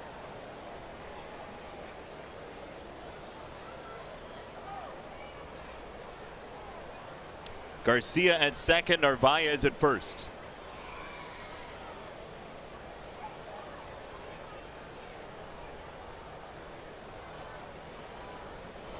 Sox trying to get their first win against the Pirates since June 17th of 2010.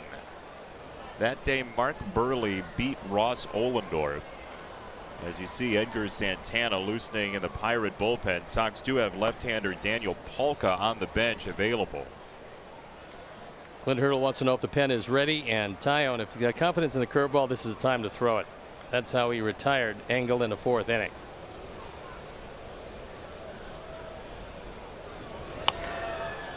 On the ground, third base. Freeze, tough play, can't barehand it, and the bases are loaded with 2 down in the 6th for the Sox.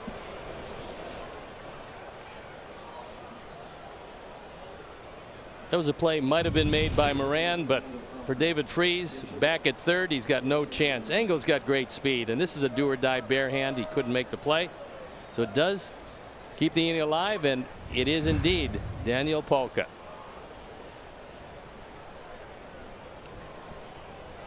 For the White Sox, number 18, Daniel Polka.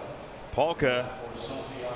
the only left-hander available for the Sox. Santiago is done after 5 innings.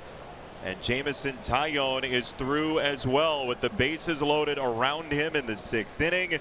Polka will bat against the Pirate bullpen here in Pittsburgh when we come back.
Edgar Santana coming into this one. He's got pretty good stuff. A strikeout per inning is usually the key. There you look at it on for the 18th time. The ERA in the low 3s. Just 4 walks, so he gets it over the plate. Right-handers have torched him, meaning he's got either a trick pitch or a good change, and that is it for Taillon. Could very well be that he was feeling the effects of that cut, because you see him looking at the middle finger. That's where the cut was, and so he didn't quite have the control in this inning that he had earlier. Daniel Polka takes ball number 1. Daniel faced Santana back at home and struck out looking. It was a long at bat. Santana punched him out on a 2-2 pitch.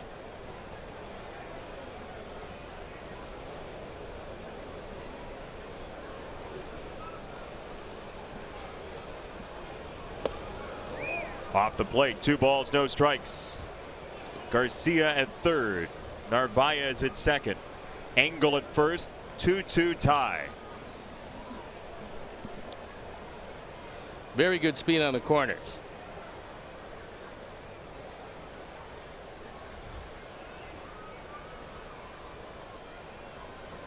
Two and 0.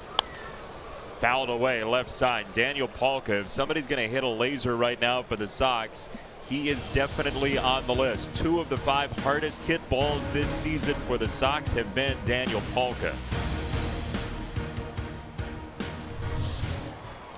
And with the short porch in right field, this is made for left-hand hitters who pull the ball. And Daniel is one of those guys. 2-1. He's run the count to 3 balls and a strike. Now he's going to get his fastball. You figure it's going to be away. No margin for error. The go-ahead run 90 feet away. And Leary's got to get that good secondary lead, because anything in the dirt he's got to be able to score, and Freeze is way off the bag at third base. On the ground, second base.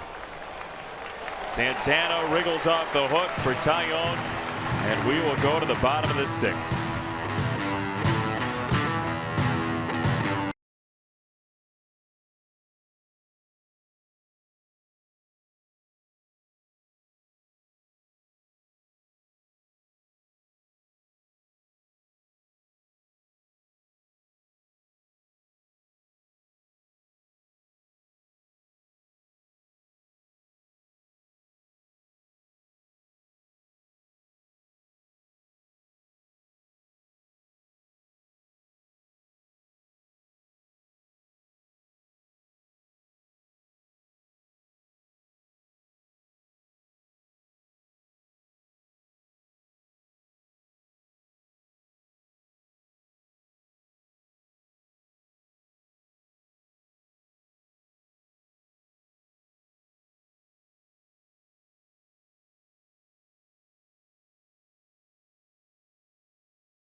White Sox into your X1 voice remote and get live team stats on your TV. Change the way you experience TV with Xfinity X1.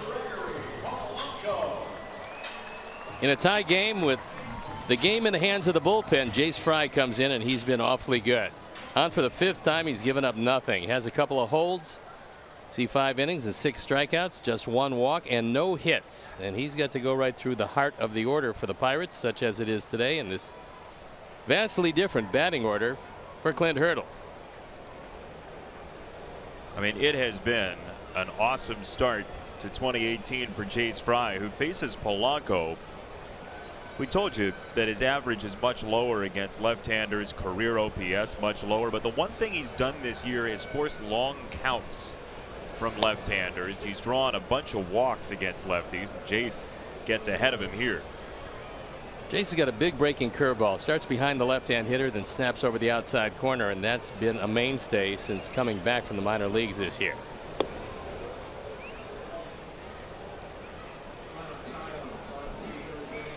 Hector Santiago today, 5 innings, 2 runs on 2 hits, 3 walks, 2 strikeouts. Both starters did well.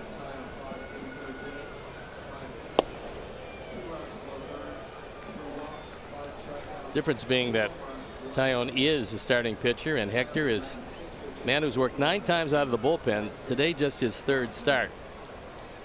And a perfect time for Ricky Renteria to go to the pen, getting 5 innings out of your starter, especially one who's not a starter this year.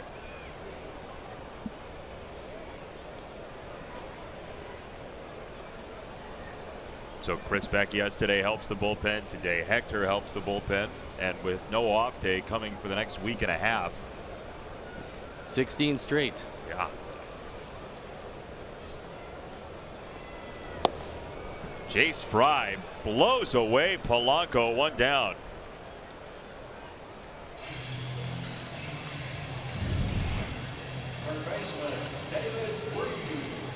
Good fastball low and in.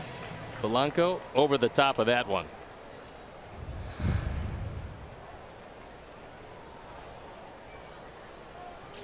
One down for David Freese. Jace Fry is really cooking. That's a terrific curveball. Freese gave up on it. He saw it upstairs, and then all of a sudden it snapped over the middle of the plate.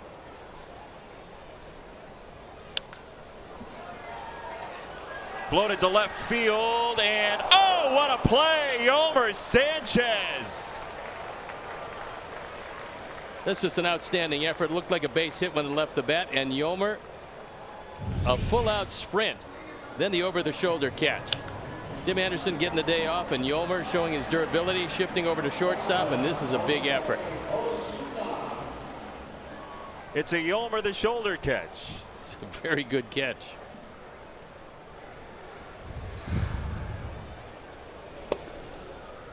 It's ball 1 to Osuna.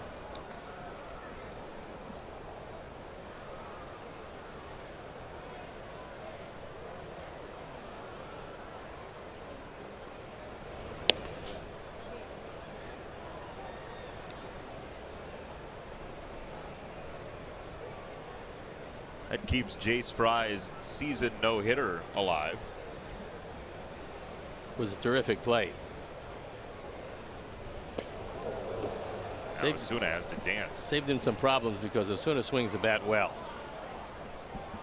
Plus, the last guy you want up in this inning would be Dickerson. And barring a double play, if that one does fall, you'd have to face Dickerson in this inning. Right down the chute, 3-1.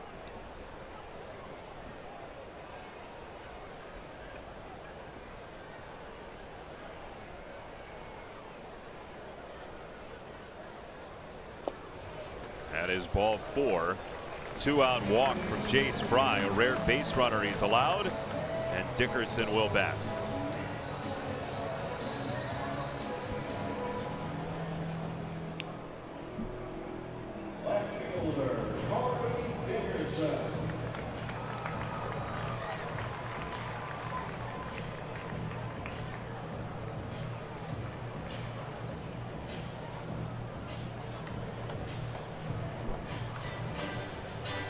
So meeting at the mound, trying to figure out what to do with Dickerson.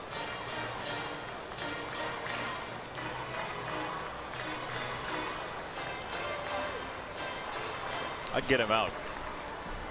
Be a good plan. Especially if you can start that curveball behind him and throw a strike with it. He is yet to be retired today. Joakim Soria loosening in the pen.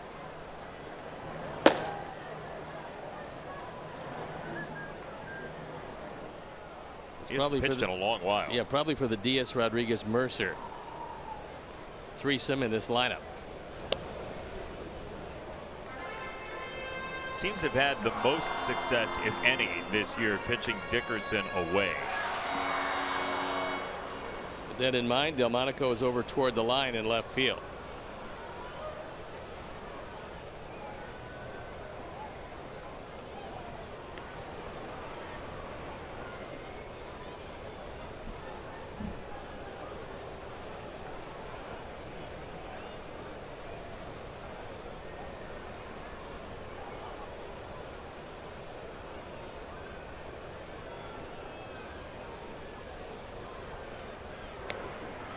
Osuna's hip to that game on the throw to first.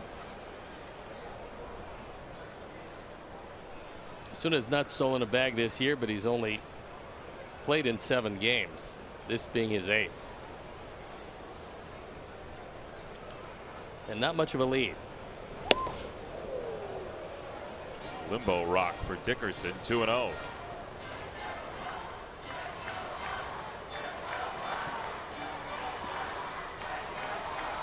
Jace doesn't figure to be around for Diaz if he can't get Dickerson. So he is pitching for his existence in this game.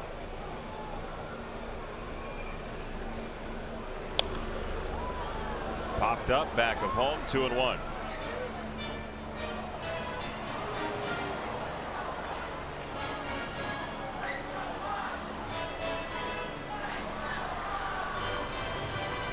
The outfield very shallow all the way around, and Dickerson does have some power.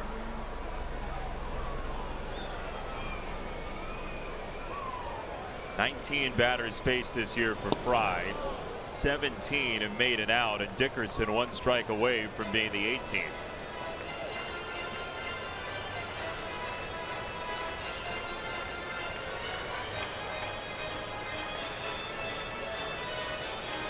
Curveball. I would think so.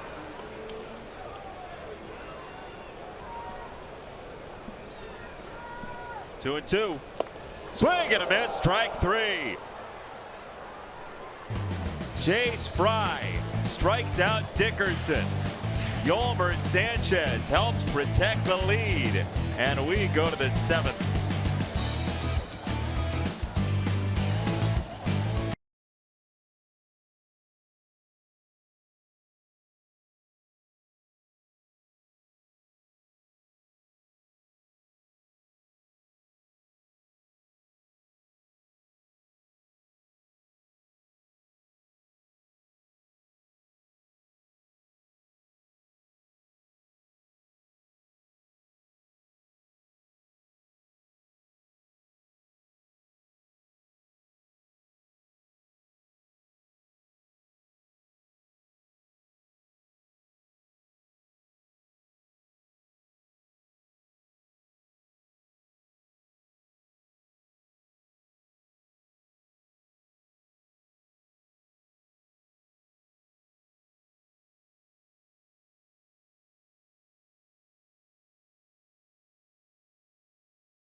App. Customize your experience to catch every moment this season and get White Sox home screen icons plus features such as the MLB.TV Game of the Day, pitch tracking, in-game highlights, live radio broadcasts, stats, news, and more. Download MLB At Bat today.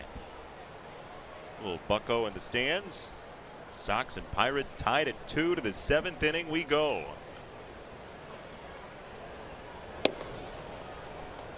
Strike 1 to Yohan Moncada.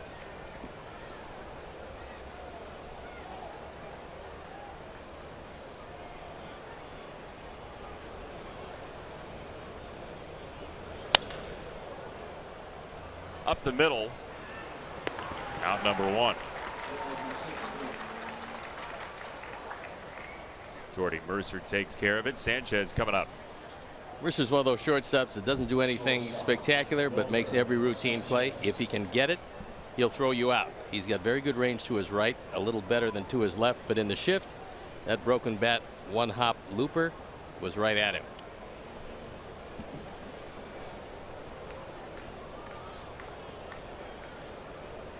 Yolmer's the reason we are level right now. His home run last time up. He takes strike 1. Both Yomer and Liuri hit their second home runs of the year.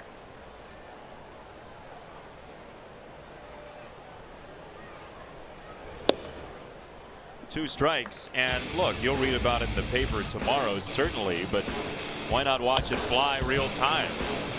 Yolmer Sanchez ties the game at 102.5 miles an hour over the right field wall. And this, he pokes to Mercer. 2 down in the Sox 7th. How about that? Bring the paper to the ballpark. Instead of the smartphone and looking at Twitter and all that, just newspaper. They have a proud tradition of doing that here in Pittsburgh. They always have. Used to be called the Bulldog edition, but today it probably was the morning edition, being the game started early and all. Now you have to bring your computer to the ballpark to read the news. Or you might want to keep score. That's a good plan also. Everybody does it a different way. They do. It's the most beautiful thing about baseball for my money. Equally as effective, certainly, but it keeps you in the game, as does the concessions. Yeah, she ditched the paper for a lemon chill, it looks like. She was reading the food and flavor section earlier, so maybe she got a hot tip. Jordy Mercer, very active inning, and this is not in time as it pulls Osuna off the bag. Abreu is safe at first with 2 down. Good hustle by Jose, sniffing a base hit, and a fine play by Jordy Mercer. Shows good range to his right. We talked about that range, diving into the outfield and getting up to make a throw. It's as accurate as he could make it, but it pulled Osuna off the bag. You see the distance between his foot and the bag, so a good effort turns into a base hit anyway. Jose's interleague hit streak remains alive. 16 games now. Pretty good. We'll have a chance to extend that as we still have a few more left. 3 with Milwaukee at home, 2 with St. Louis at home, 3 with the Cubs at home. We'll be in Cincinnati in the most confusing road trip of the season that starts in Arlington, goes to Cincinnati, and then back to Houston. But the frequent flyer miles will be piling up.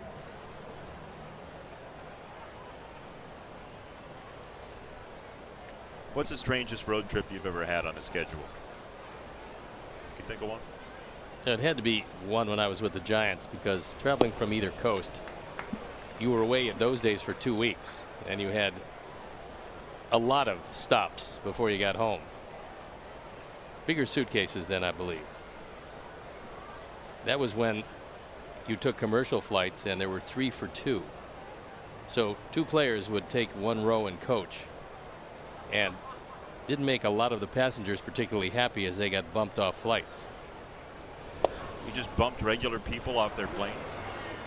Well, didn't bump them off, but they couldn't. In other words, they saw empty seats. They knew there was empty seats, but they couldn't take them because the team paid for 3 seats for 2 players. I see. Yeah, that was part of the collective bargaining agreement at the time. Yeah, the regular folks didn't have anybody in the room where it happened. That's true. But the airlines didn't care because seats were paid for. It's all that matters. On the ground, Osuna, the bobble, the recovery, and that will do it. Bottom 7 coming up. Sox and Pirates food and flavor section. So riveting today in Pittsburgh.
Justin Verlander, who started his Wins for Warriors Foundation in 2016 to support veterans. He's at 121 in 9 starts this year. He'll pitch tonight against the Angels, and the Cy Young winner and MVP in 2011. Lost the last time out 1-0. Threw it really well, but came up short. And a new pitcher in the ball game. It's Joakim Soria. So he comes into a tie game on for the 14th time. You see the ERA. 13 strikeouts and 12 1/3 is good. 2 walks is very good. Diaz, the batter. Astros, by the way, will play at home for the Indians over the weekend, as Cleveland came into today a game under 500 in first place in the AL Central. The Twins are trailing right now in the home third, 3-2. That bullpen, which has been stalwart the last few years, showing some signs of dissipating a touch. Miller went on to disable us, came back, and he's been touched up a couple of times. It's a good bullpen. They're just looking for perhaps one more arm out there to bridge the gap. They're up 6-0 today. The Twins, of course, a half game back of first place Cleveland. Had a big lead yesterday, though, and couldn't put it away, Cleveland. As Soria is fighting his own control against Diaz. How about Odubel Herrera? On base streak of 42 straight. That's pretty impressive. On 3-0, that ball swatted to the alleyway in left center field, in major trouble as it kicks up dust. The green light for Diaz, a leadoff two-bagger. You can usually tell when the manager has been a major league hitter, because he's going to give the hitters leeway on 3-0. He got a fastball right down the middle. We told you that Diaz, known for his defense, has proven some surprising offense this year, and he plugs the gap. That's a go-ahead run out at second base.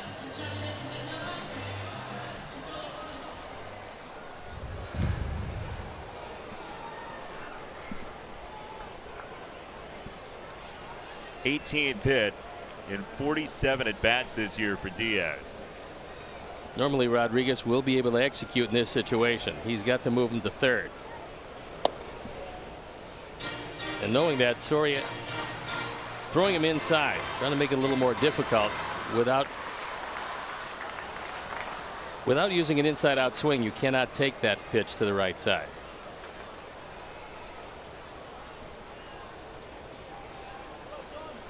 Sanchez backs off at shortstop as the pitch comes in for a strike.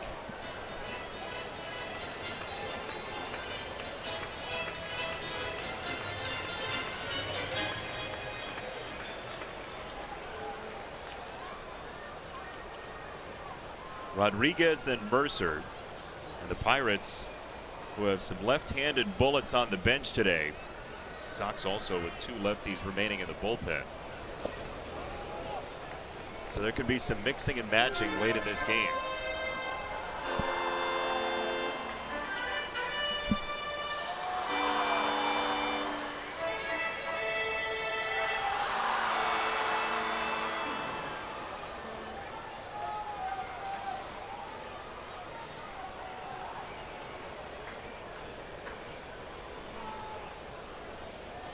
Two balls, 1 strike on Rodriguez. First base side. Abreu, foul territory. He's there to make the catch, 1 away. Fans experience Levy Restaurant's fine dining while enjoying a breathtaking view of Guaranteed Rate Field from the Huntington Bank Stadium Club. Memberships are available to season ticket holders. It's also perfect for non-game day events, including weddings and corporate parties. 312-674-1000. Josh Bell in the on-deck circle. And depending on the resolution of this at-bat, you don't figure to take your chances with Bell. First base is open. He's their everyday starting first baseman. Even if for some reason Mercer walks, you could make the argument to walk Bell anyway, even with first base not open. I don't think so. Not where a fly ball can plate the go-ahead run. 2 outs, you might make a case for it. 1 out, not so much. 2-0 on Mercer.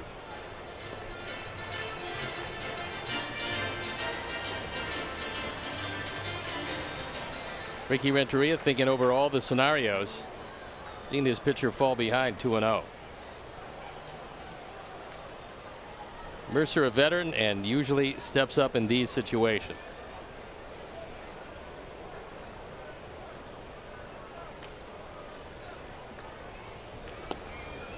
Not if there's not a whole lot to step into. There isn't anything been close in 3 pitches.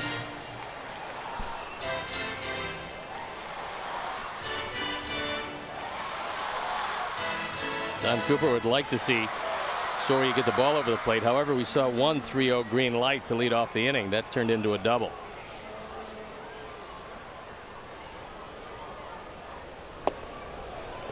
Even if the light was green, the pitch was red.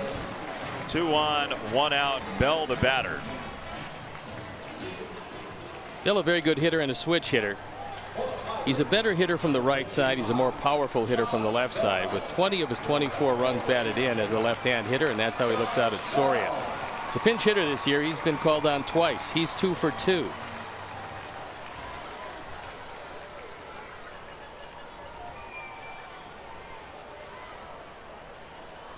Grounded into 3 double plays this year. The 4th would be welcome.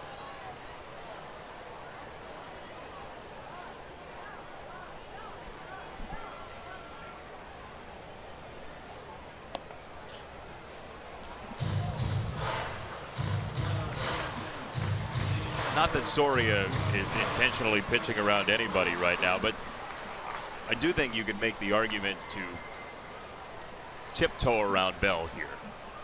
I don't think it's a good play, and you've got Frazier to hit for Moroff if Clint Hurdle wants to do that with no left-hander up in the Sox pen.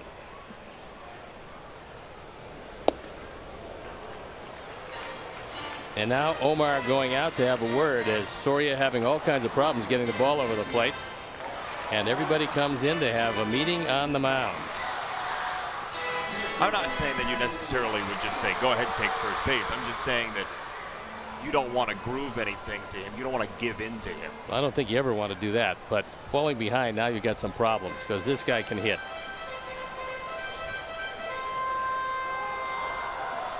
Career as a pinch hitter, he's been awfully good. The one break is Diaz doesn't have any speed out at second, representing the go-ahead run.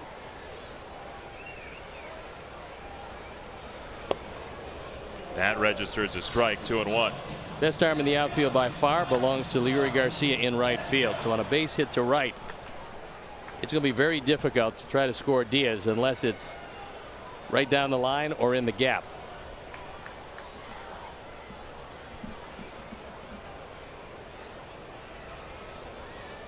Throw somewhere.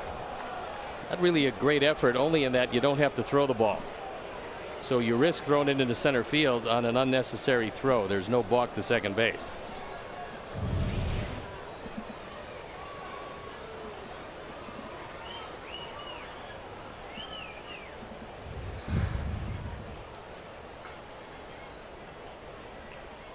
Yolmer was just happy the throw was relatively on target. 2-1 to Bell. Through the left side, that's a base hit. Diaz waved around. He will score. The Pirates take the lead.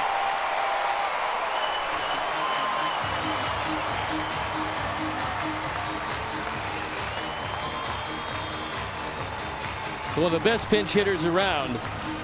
Josh Bell comes through, slicing that ball to straightaway shortstop. Once again, the shift is beaten.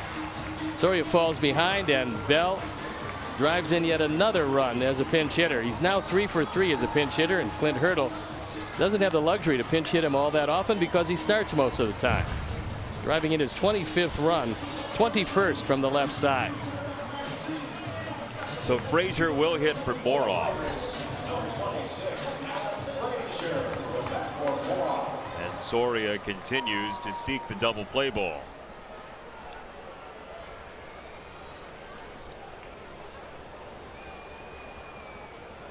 Frazier's got some pop, and you throw him middle in and he can lose it for you, as we saw. Nearly got hit. It was the first inning last night. Lose it, he did. He didn't wait long, got one middle in and took it out of the ballpark.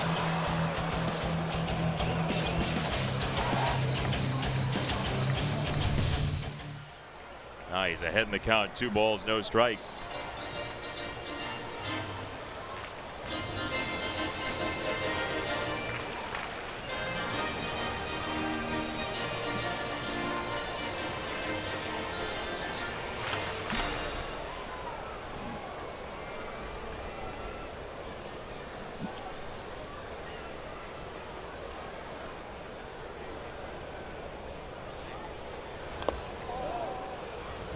That one got Omar 2-1. That got a good piece of Omar, and he's trying to shake it off.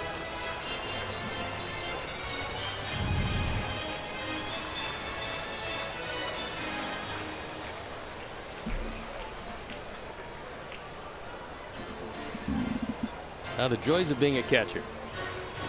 It hit on the foot and the thigh. It's not a game of pinball you want to be a part of. No. Put you on tilt real fast. Tough position played by very tough men. Because you are going to take a beating back there, even in the best of times. Yeah, there's no way around it. Nope.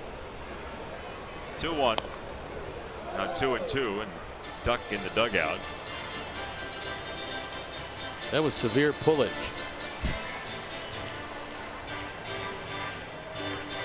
Ball's not supposed to go there. Not for a left-hand hitter. Right-hand hitter, sure.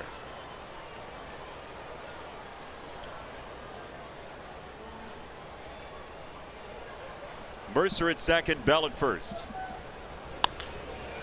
On the ground, Soria double clutch gets one, and that is all.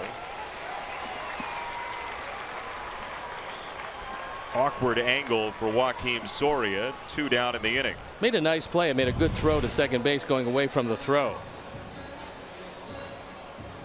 So Soria cannot corral the baseball. Otherwise, there is going to be 2. Instead, the inning stays alive.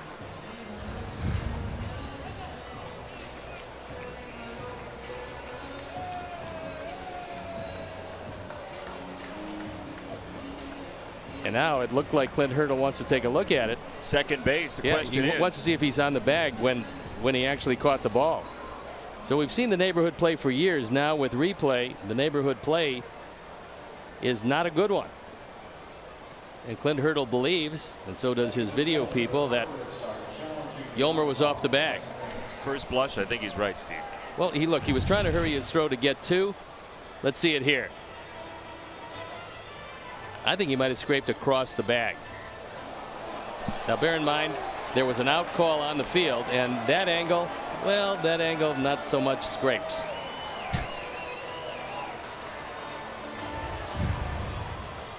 This makes it a very difficult inning if this one is overturned.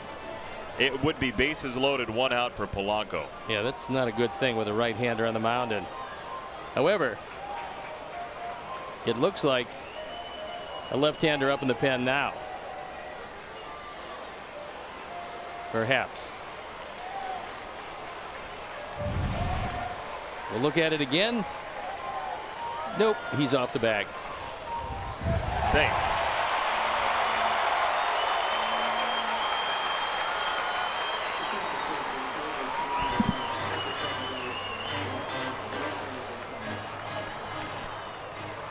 So bases loaded for the Pirates, 1 out. Polanco coming up.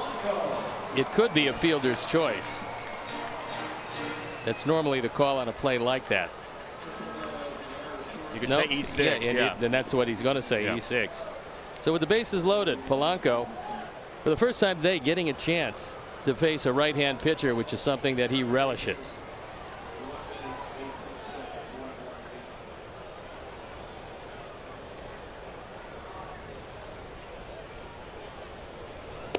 There's ball 1 to Polanco.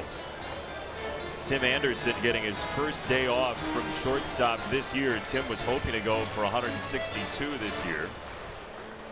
We may see him as a pinch hitter later.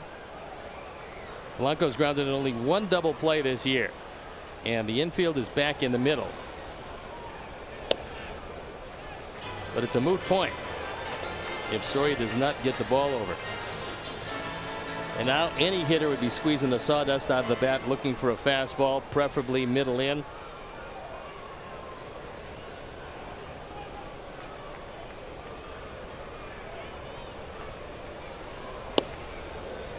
Outside half, 2-1.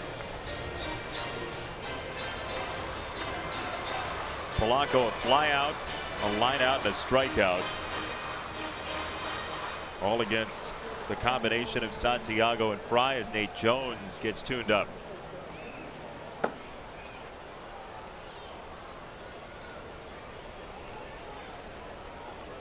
Frazier, Bell, and Mercer on the bases for Pittsburgh. 2-2. That one right down the middle. He threw it by him.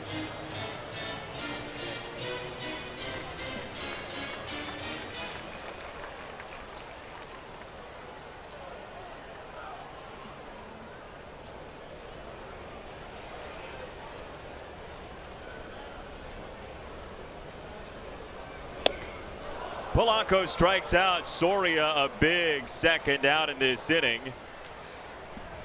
And David Freese's spot coming up.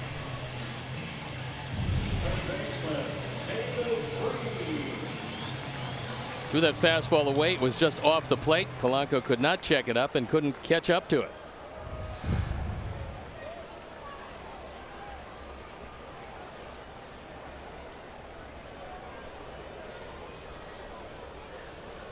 So it's up to the former World Series hero for the Cardinals, David Freese, who really tried everything he could to lean into that curveball. You just don't want to lean into it with your head. Other than that, maybe catch it off the shoulder. That wouldn't have been a bad play to take one for the club. That ball sailed over his head.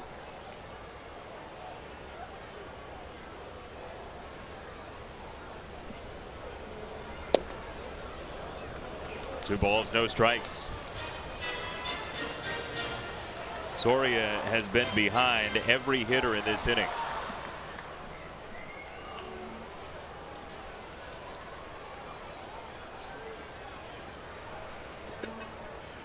RBI single. Josh Bell has handed the Pirates this 3-2 lead in the seventh.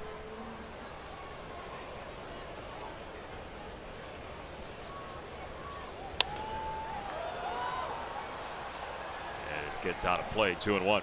Not a whole lot of room here in Pittsburgh for pop-ups, so hitters certainly enjoy it.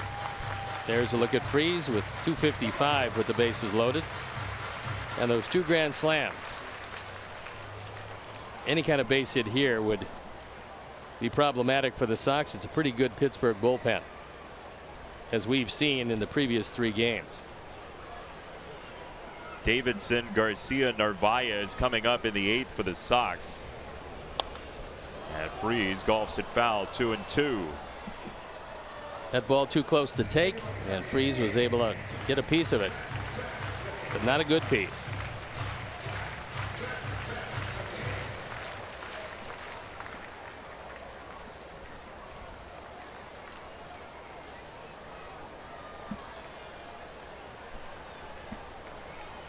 .30 pitches for Soria.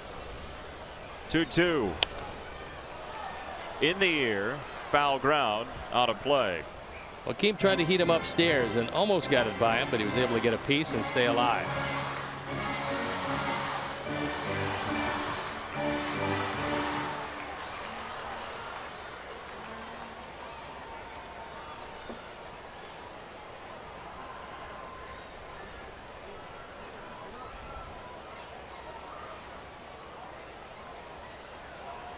Two and two for Freese. Soria mulling it over.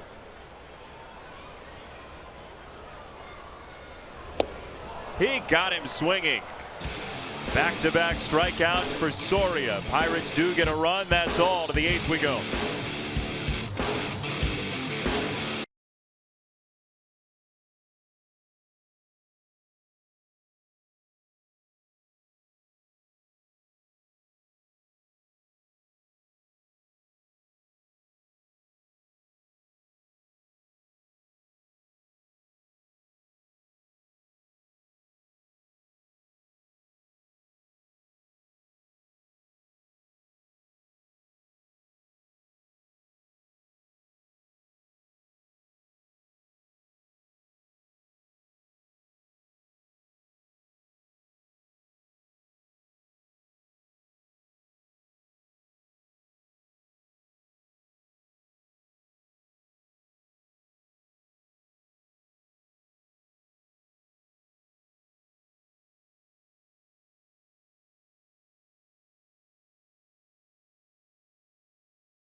League baseball season. Stephen Piscotty back after being on the bereavement list following the death of his mother Gretchen from ALS. In his first at bat, he sends one over the green monster and homers.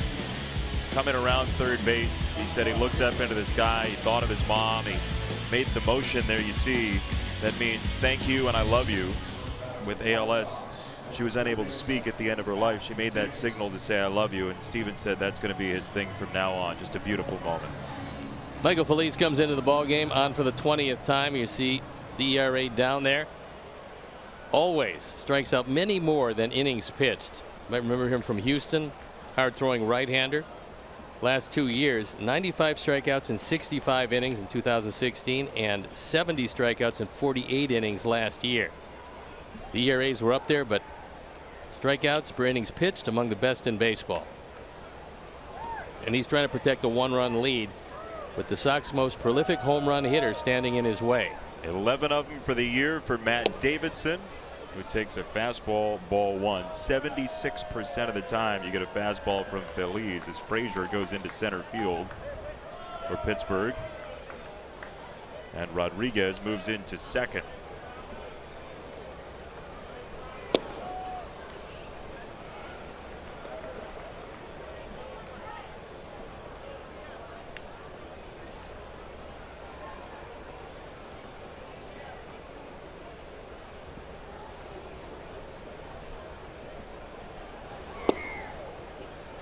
Called a strike, low part of the zone, 1-2. Both strikes in the same spot as far as height is concerned. One was over the plate, one was on the corner. Now normally they try to go upstairs with Matt. Hopefully he'll miss. He didn't. Nicely pitched by Feliz, one away. Here comes Leury Garcia, who's been a tough out today. Has yet to be retired. This is the second inning. First of 2 solo home runs that resulted in the runs. 103.5 exit velocity, a line drive at 26 degrees launch angle. And with that home run, hit by a pitch and doubled in the 6th. He's seen 4 pitches.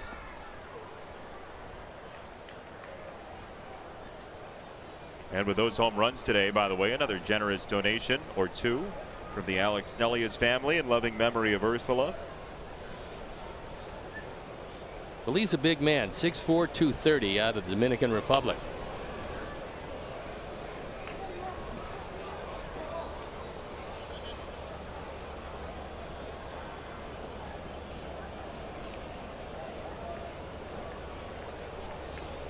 He was part of the very big Garrett Cole deal. Pittsburgh did very well in that deal. Joe Musgrove, who's going to be available probably in 10 days or so. Colin Moran, Jacob Martin, and Michael Feliz. So yes, they traded away a very good middle of the rotation starter, but they got back a whole lot in return. And Clint Hurdle is using them to great advantage. Rodriguez at second, throws out Garcia, 2 down, and the Sox 8th.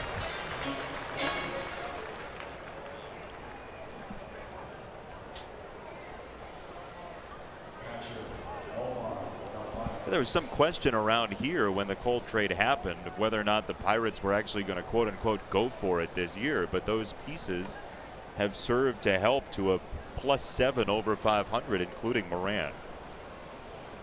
No, I think that it was a good trade for them, and Houston got exactly what they wanted. They wanted to shore up that starting rotation. They certainly have done that. That starting rotation, the envy of most teams in baseball. But for Pittsburgh, they needed some pieces. Moran has fit nicely at third base. Musgrove is one of those guys that has a great arm. The question is, you know, consistency. He'll be able to do that.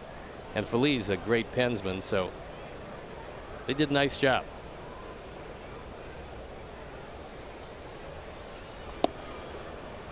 Omar takes a strike. He has not seen much to hit at all the last 2 times up, with a walk in the 4th on 4 pitches, then a walk in the 6th.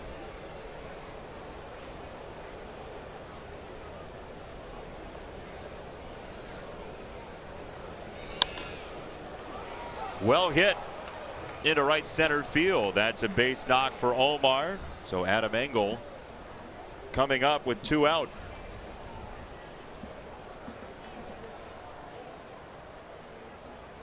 Sox will be back home tomorrow.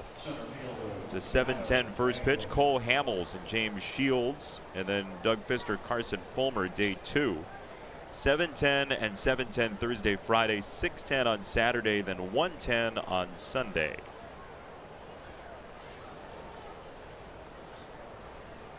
Before Baltimore comes in town.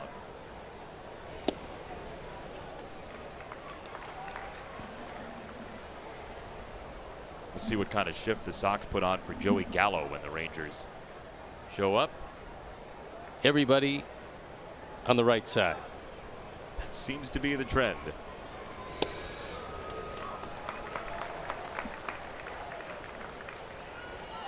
Oh, and 2 from Feliz. As the Pirates are searching for consistency from the 8th inning guy, George Contos bumped from that spot. And Feliz throwing the 8th today. Tapper out in front of the plate, and Diaz picks it up to whip it to first. Narvaez stranded. Chuck Garfine's got an update when we come back.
With a new pitcher out of the bullpen, Nate Jones. Nate Jones comes into this one for the 16th time. Last time out at Wrigley Field, he was very good. Bridging the gap, getting it to Bruce Rondon, and that might be the order of things in safe situations.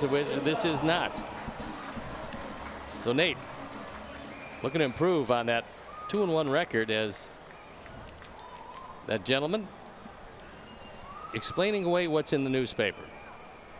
Post-Gazette subscriptions through the roof evidently here today.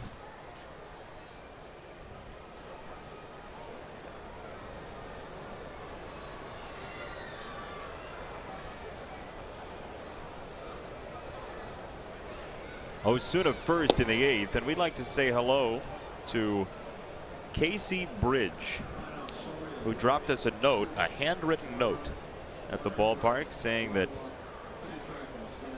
the whole family has been going to White Sox road games since she was a 10-year-old girl. She's 20 now, first time in Pittsburgh, and she wanted to send a shout out. So Casey, with that ground ball, hello to 2 of your best friends and fellow Sox fans, Gerardo and Austin.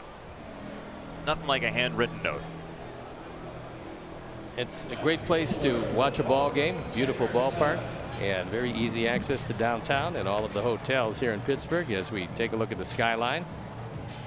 It's been overcast, but no rain so far. all you can ask for. We might have actually, assuming that this game gets in, as it looks like it's going to, been very fortunate here in Pittsburgh because there was rain in the forecast. Like going back to 5 days before we came here, it looked like a disaster. Yeah, April 3rd, we looked at the calendar and said, you know what, those 2 days, a month and a half from now in Pittsburgh, are going to be awful. Farmer's Almanac. I have one of those. Ed Farmer's Almanac. I don't have one of those. You don't. It's a great book. Ball one to Dickerson.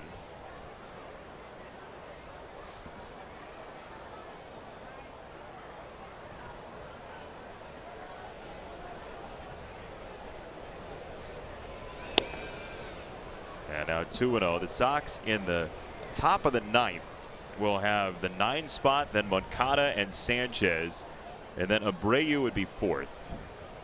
Just to not walk Dickerson because he is a base stealing threat. He doesn't run often, but he does run effectively.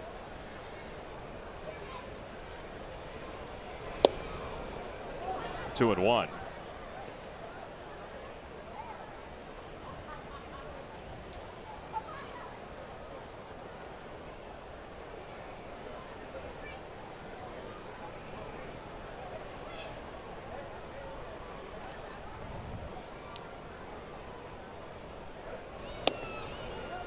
Omar tried to get it for him. 3 balls and a strike.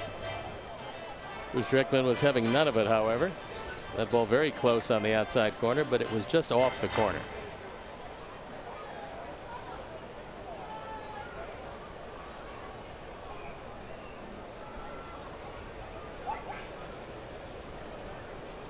Three one.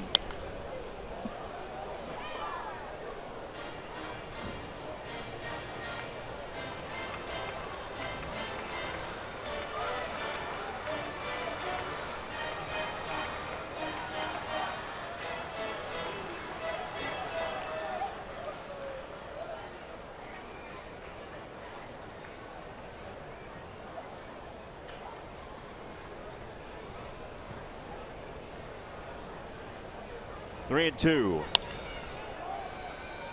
Dickerson pops it up. And there is out number 2. Just like we promised, it's time for the Miller Lite Hold True moment. And it came courtesy of Josh Bell. Now 3 for 3 as a pinch hitter, driving home the go-ahead run. That one poked through the left side. No chance to get Diaz on a very softly hit ball. He scores easily. And that's the difference in the ball game.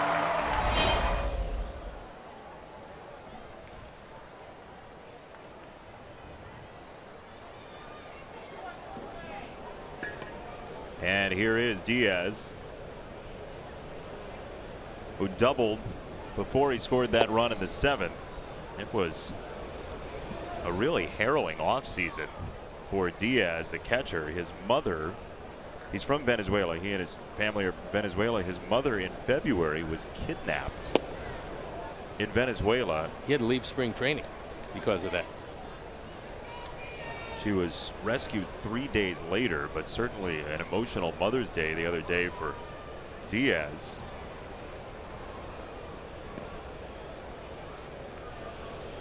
His mom, Anna Soto, was found healthy, totally fine. So great news, but boy, that is happening too much. The Wilson Ramos situation a couple years ago. I'd like to get that phone call.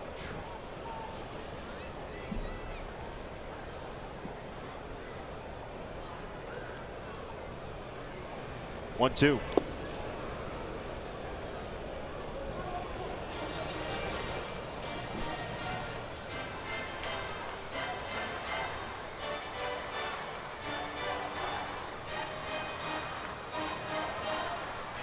to get you one of those necklaces. Look good on you. I like it a little more subdued. 2-2. He didn't go. 3-2.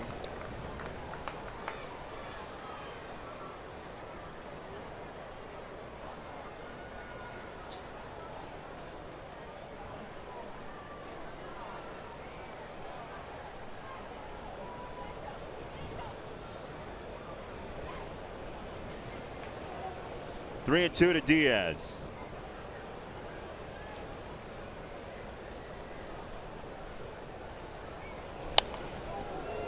Fouled into the dugout and back out.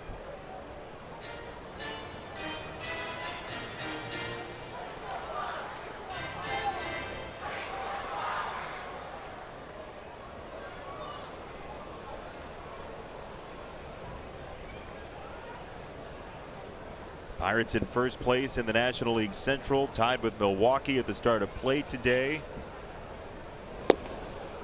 Have a runner on with 2 out in the 8th.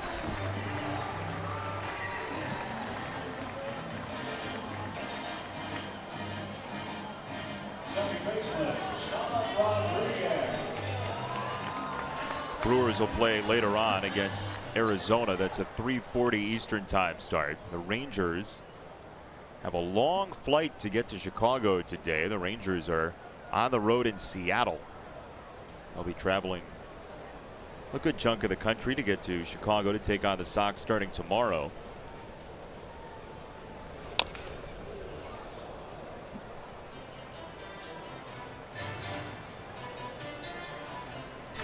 You know, we were talking about the wild travel the Sox have. Maybe not wild, but Kafka-esque, as you like to say.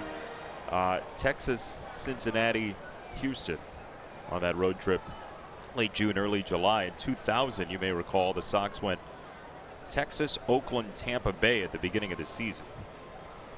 Those are good trips. Oh boy. That's where you say, okay, what kind of rifle back in your mind, you say, what did I do to somebody in the league office? It's tough with 30 teams to figure out exactly where you're going to send them and then factor in interleague play each and every day. That makes things a little more difficult.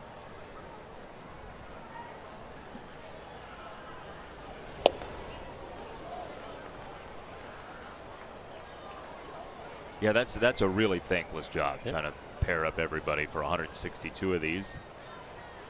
They'd wanted that last one just off the corner, however.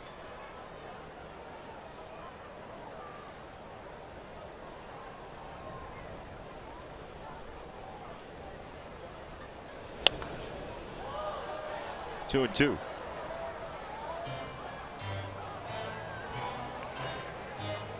Rodriguez unhappy with himself, and he has expanded the strike zone a number of times this afternoon.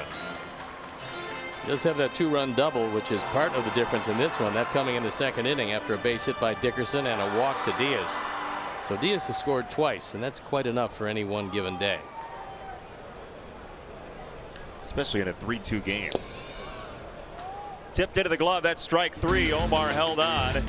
The Sox in the 9th will bring up 9-1-2.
Rangers with coverage beginning at 7. You can also stream the game on the NBC Sports app. As we take a look at the Verizon projected starters for game 1 of that series against the Rangers, Cole Hamels, the lefty, James Shields, the right-hander. Coming in the ball game, the man they charge with shutting it down. We saw him in Chicago. He's awfully good. 7 for 7 in saves. Felipe Vasquez. He's 2-0 this year. 18 in 16 2/3. And the strikeouts, 7 walks is a relatively high total. So Tim Anderson is going to bat. Then it'll be Moncada and Sanchez. And look, Vasquez, he throws fastball. He'll throw you a slider. He'll throw you a changeup. But 75% of the time on the first pitch of a sequence, he throws that four-seam fastball. It's got some life to it. There's no doubt about that. First pitch fastball. Anderson slices it to the outfield. That ball was well hit. And out number 1. The scouting report says you're going to get that fastball. Tim knew it was coming, and he hit the daylights out of it. But with Frazier coming in the ball game as a pinch hitter, Clint Hurdle elected to put the man who played a lot of second base against us in the center field, and he made a good play there. 1 out, Moncada. Juan will turn around for the first time today and hit from the right side. 96 for a strike.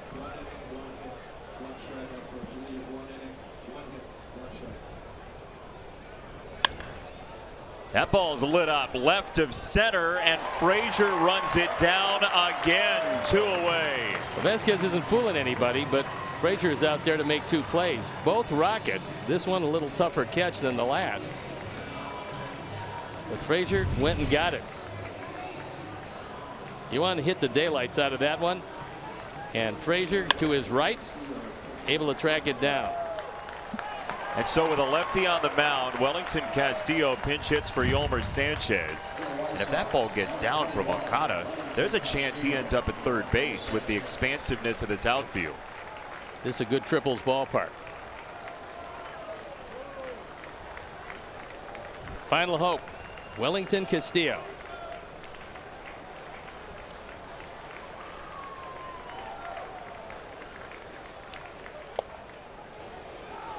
First pitch misses, ball 1. Wellington getting his first opportunity to pinch hit this year.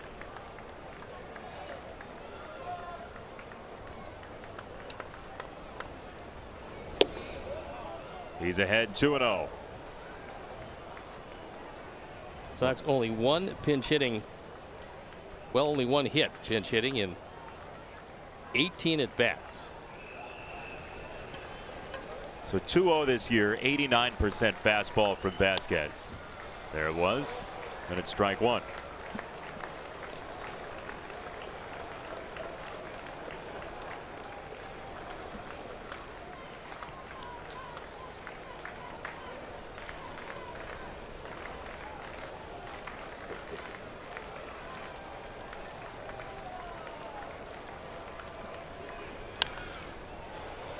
Two balls, 2 strikes. Sox are down to their final bullet.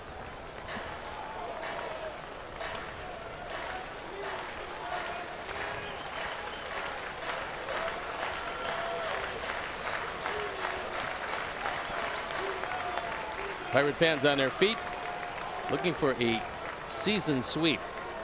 2 at our place and 1 out away from 2 at their place. 2-2. On the ground right side. That's a long run. And the throw gets away. Castillo safe at first. The Sox still have hope in the 9th. Goes as a base hit. We've seen more shift busters today than we've seen before. That's the 3rd. The shift, nobody home on the right side. Osuna hustling back to the bag, and this throw on the 360 spin goes awry. The big break that Pittsburgh got, it didn't go into the dugout. So Trace Thompson will come in to run for Castillo. The Sox have exhausted their players on the bench.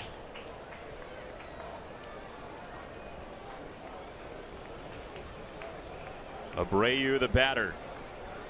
This is the man you want, and the outfield's going to play in a no doubles defense. They're going to be back there about as far as you can be. Frazier a couple steps from the hedges.